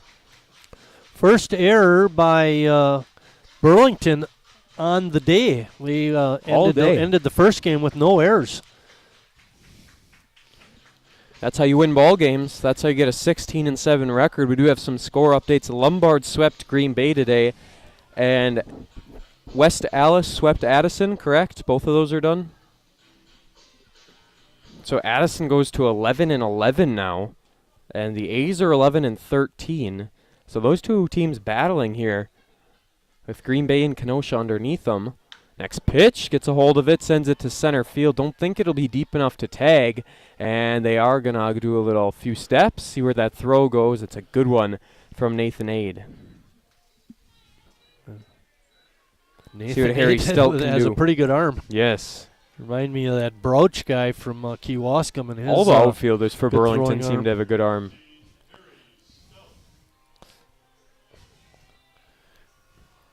Harry had an RBI in the first inning. Let's see if he can come through again this at bat. He's been settling into his position at third base. He's been there quite a few games now recently.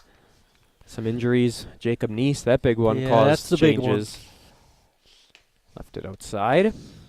Neese was the ideal third baseman, you could say, for this squad. Did you have a chance to talk to any of the guys? Maybe even Jacob. What's his timeline for? Is he going to be able to play his I did college not. season? We should get a look anything on like that next week. I saw him. I knew he was here the other night, and I'm pretty sure I saw him tonight too. Always good to see him come out and support, even when they can't play. Right, exactly. It's a 1-0 count to Harry. Gets a pitch to hit and kind of undercut it. I think it'll be in fair grounds, even though it's foul. And yes, that is caught by Joe Zulliger. Zulliger with the easy grab and foul ground, and boy, Harry had a great opportunity but couldn't come through. See if Kim can. Sometimes we think, Harry just is so good, and they aren't like that, they're not superhuman. They have ebbs and flows, and I would say right now Harry is on a little bit of a downswing, but you'd still love to get him up in a clutch situation. Can't knock him too much. He has one of the 2 RBIs in the game for Sheboygan. Flew out in his last 2 ABs. It's now Jonathan Kim in the Northwoods cleanup spot. Takes ball 1. Good speed on it at second base with Gus Walker. Hit to the outfield, he should score. He got on second base with no one out, and just like that, Christ and Stelt are able to fly out, and it helps Piranha a lot. Not what A's fans want to hear, as the next pitch is up high. 2-0 to Kim. It's a 2-0 count, a 2-0 lead for Sheboygan. Sheboygan has doubled the hits of Burlington, 4-2. Burlington's error in the 5th inning here might work against him, might not. We'll have to see what Kim can do at the plate as he takes this pitch, and it'll be a 4-3 ground out to end things in the 5th inning. Still 2-0. That error doesn't come back to haunt him as Nick Aid goes to Joe Zulliger with ease as we head to the 6th inning.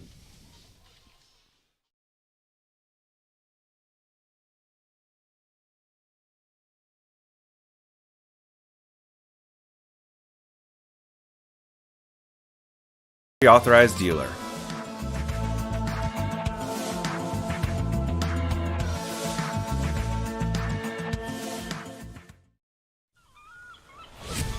When a Bud Light legend comes back, they do it carrying a squeaky beach chair, an inflatable dolphin, and a cooler full of perfectly chilled Bud Lights on hot sand, wearing only one flip-flop.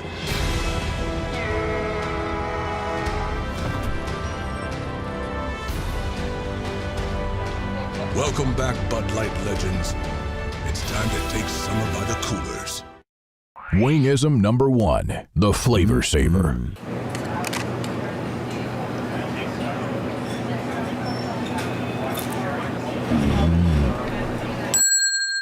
Legend Larry's, the definition of flavor.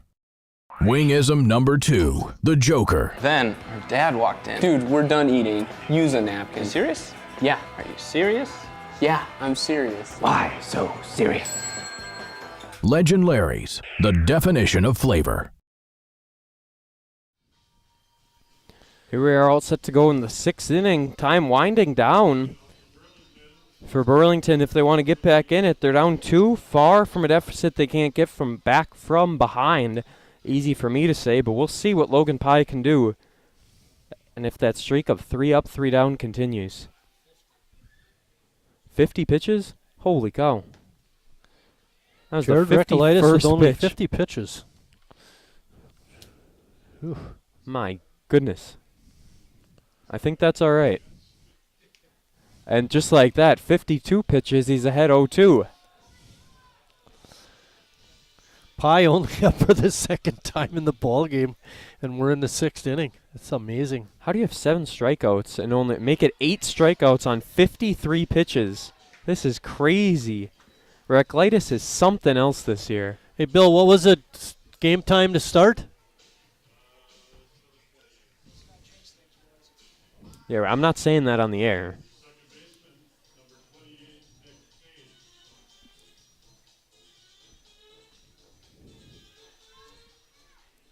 "53 pitches on the night for Reclitis. This is the 54th in a swing and a miss.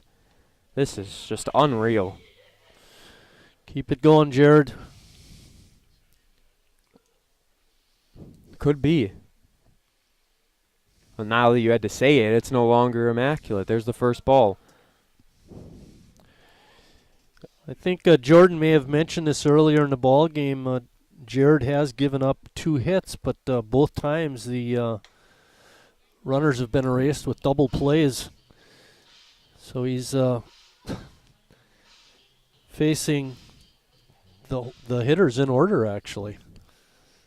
And a swing and a miss. Goes down on strikes on 4 pitches. Nick Aid had one of the hits in the contest, but now he'll be going back to the dugout to bring up Jason Bunton, the designated hitter. Yeah, 2 Bunton strikeouts, makes 7 out. pitches. That'll be 18 batters faced, and he's at the 18 batter mark.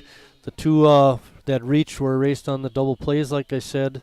That's pretty outstanding. Next pitch, missed outside for a ball. I remember one game coaching Little League. We had like 50. It was roster batting. Everybody got the Yes. hit, but so we had 15 guys, and the pitcher we faced was just dominating. And after 4 innings or after 5 innings, we were done. I think it was 16 batters. Anyway, 15 of our hitters batted.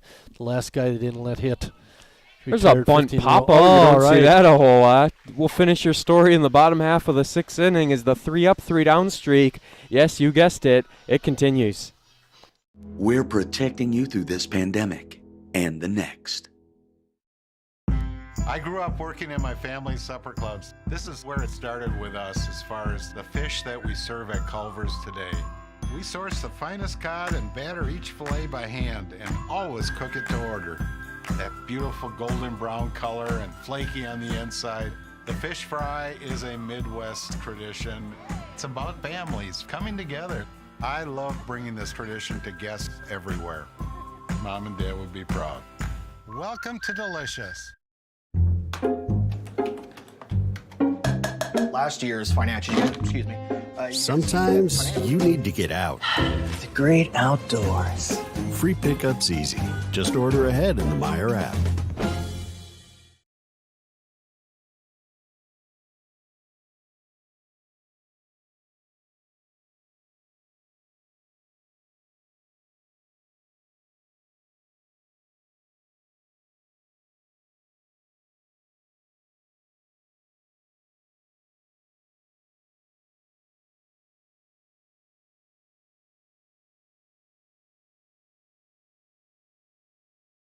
So he is married.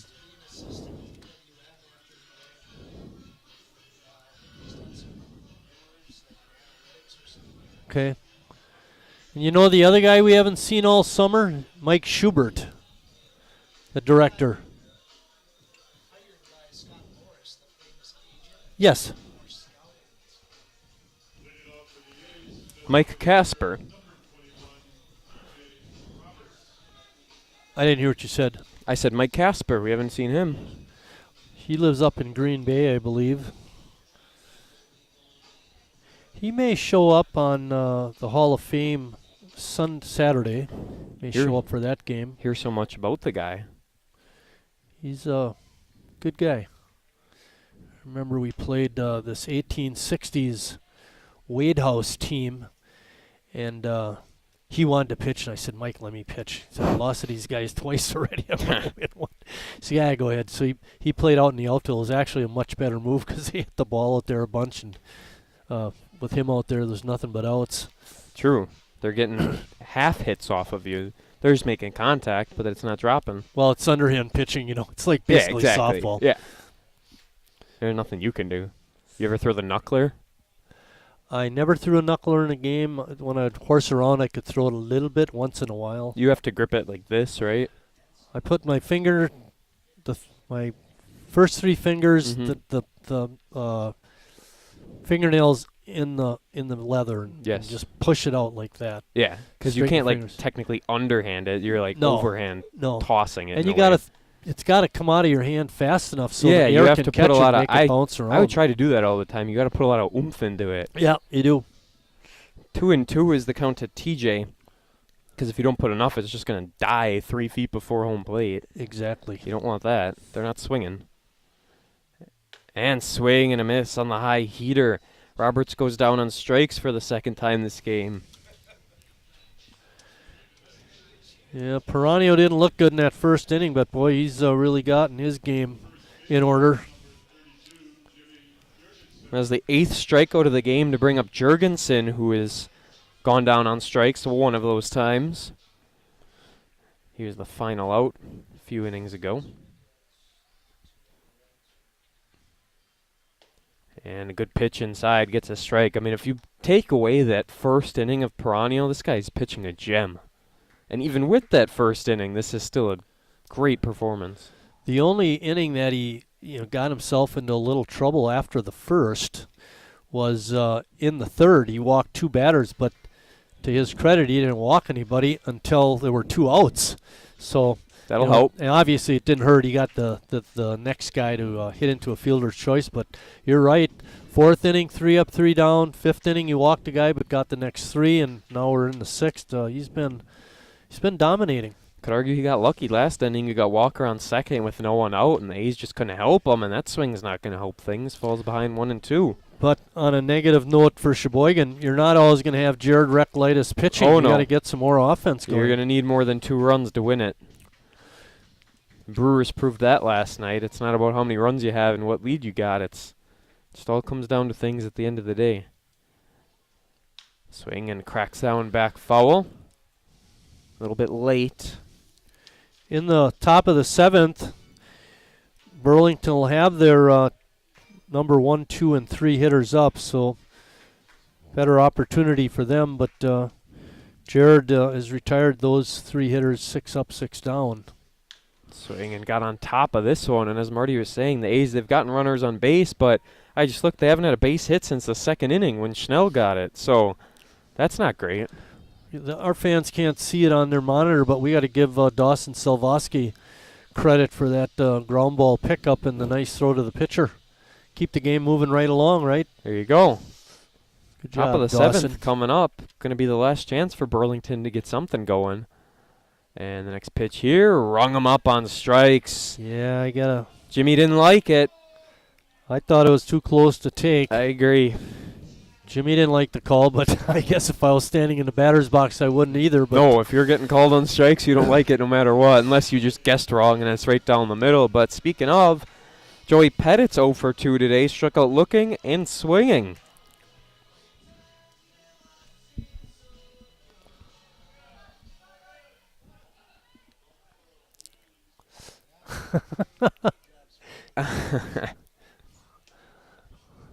Let's not play that sing-along music anymore.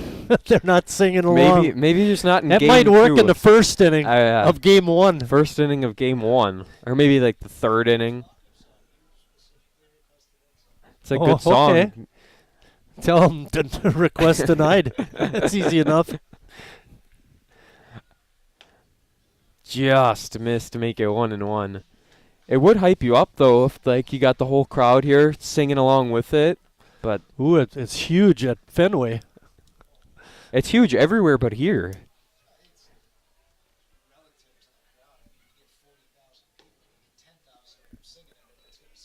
Oh yeah. All you need is one loudmouth here to help. No, we never got one. No attendance figure tonight as Pettit's behind 1-2. And just missed. Pitches? I was going to say attendance? I was like, wait a minute. This will be the 107th pitch for Piranha. I was like, there's 50 in the deck up there. There's no way there's only other 55 people here. 2-2 on the breaking pitch, and this one is going to go in the glove to end things here in the 6th inning. At least it wasn't a strikeout to end, but ultimately we head to the 7th. Game on the line for Burlington as they look to not go 3 up, 3 down for the first time today. Authorized dealer.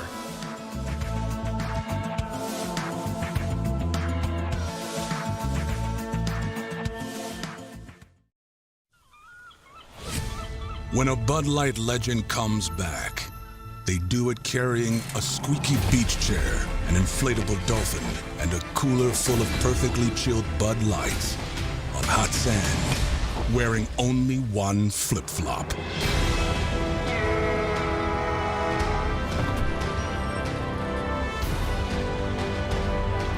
Welcome back, Bud Light legends. It's time to take summer by the coolers. Wingism number 1, the Flavor Saver.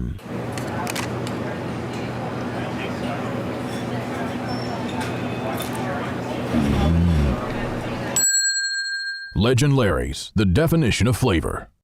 Wingism number 2, the Joker. Then her dad walked in. Dude, we're done eating. Use a napkin. Serious? Yeah. Are you serious? Yeah, I'm serious. Why so serious? Legend Larry's, the definition of flavor.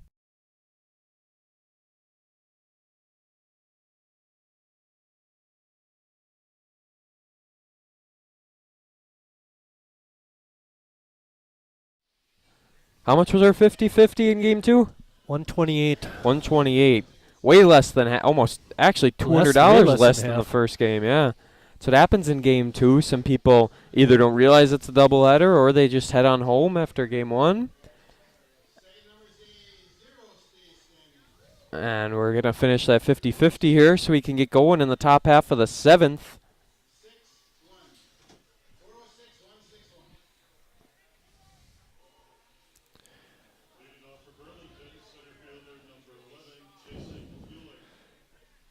Euling stepping in to hit.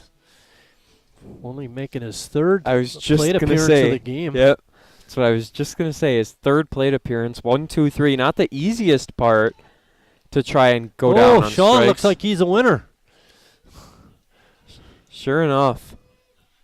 We'll see for sure.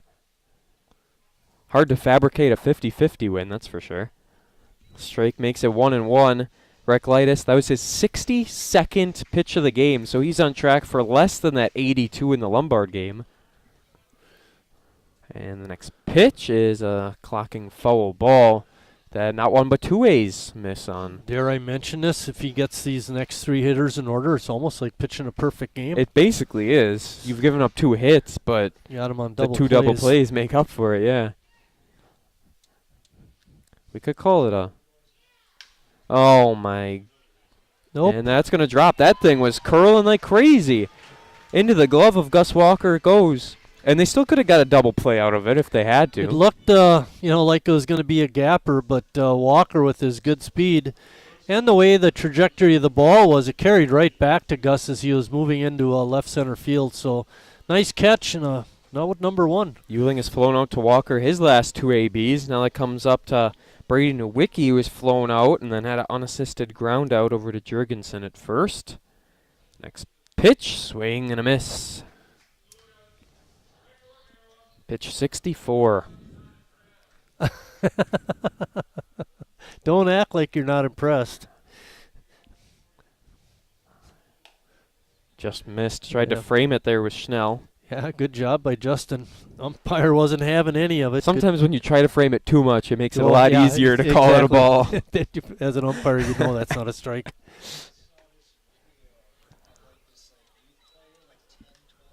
Uh-huh. It goes way back down. If they see the pros do it, that's what they're going to do. This one hit in the territory of Ross Chris. Didn't even have to move. He's able to make the catch. 66 pitches now, if my math is correct.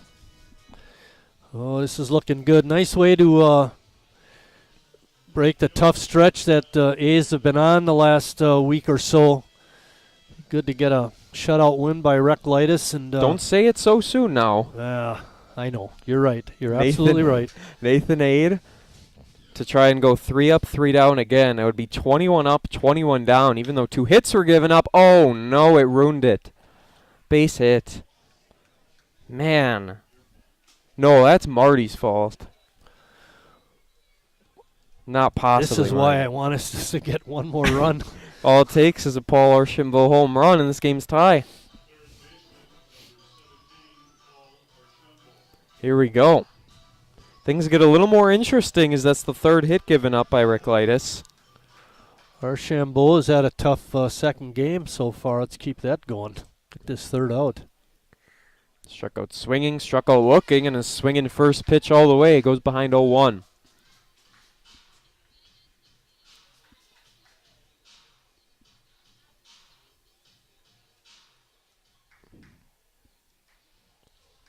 Next pitch from Reklitis. Make it 0-2. Down to the final strike. Over at first base is Nathan Aid. He got a base hit. He made it interesting. It's not 21 up, 21 down, sadly.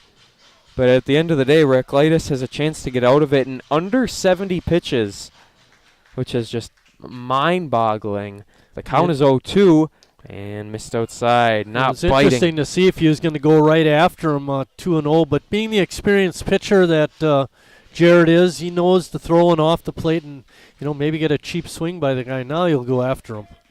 1-2 count, and the next pitch. Try and put this game on ice. Little bouncing ball goes full. I think what's also helped with Reklitis tonight is the A's.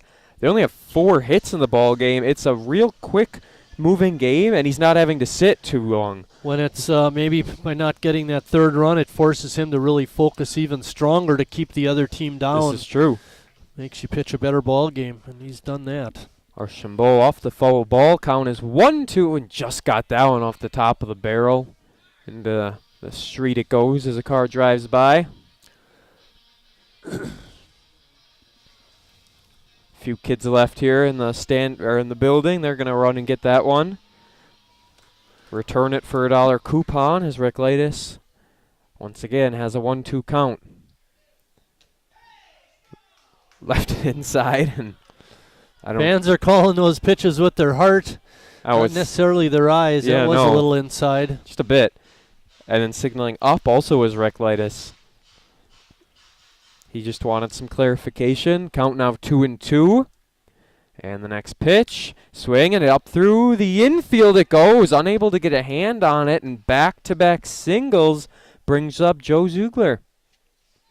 Zulliger, I should say. Here we go. Now really putting the pressure on Jared. Zulliger was the hero in game 1 with that 3-run homer. Can you imagine? Zulliger does have a hit this game, too. Yes, he does. Had a hit back in the second inning, and then he struck out in his last AB, and now here we go. 2 on, 2 outs. It's a 2-0 lead for Sheboygan. Maybe we got a little too into it with the way Reclitus was pitching, but now he's put in a situation he hasn't been in all night. Ultimately, if you give up a base hit that scores a run, oh well, you get the next out, and it's 2-1. 2-0 is the count. All the hits given up by Jared are singles. We don't have any extra base hits in this game. Yeah, you're right. 3 of the 4 singles the A's had came in the first inning. Jared regroups on a 2-0. Good pitch, swing and a miss. Zulliger was swinging for the fences there on 2-0. He was definitely going for the long ball. And why not, right? 2-0, you know you're getting a good pitch. Swung right through it. 2-1 is the count. Reclitus deals and gonna get the throw to first off a hop, and they got him. What a way to end the game. Reclitus is able to get through it off a picture-perfect throw from Riley Palmquist. Welcome back, Riley, as he gets through a full 7. A 2-0 win for Sheboygan. Reclitus right around 75 pitches, I'd say, at the end of the day. Gave up 4 hits and a beautiful win, Marty. Hey, let's give a word about Jimmy Jurgensen. You know, he hasn't been hitting real good recently, but he's made a couple of nice scoops at first base. That one's definitely saving a run. That was huge. 2-0 is our final here today. We're all done this weekend. The A's go 1-1 here against Burlington. They lost the first game 3-2. They win this one 2-0. A's are on the road Monday. Marty and I will be back right here on Tuesday, Wednesday, Saturday, and Sunday. We got 6 more streams coming up for you. Saturday, Sunday doubleheaders. A's on the road at Menasha on Monday. We'll be right back here as the A's host Green Bay. A poster giveaway coming down to Wildwood Park. First 150 fans gets that triple threat pitcher poster. For Mike Martin, I'm Jordan Lorenz saying good night, everybody.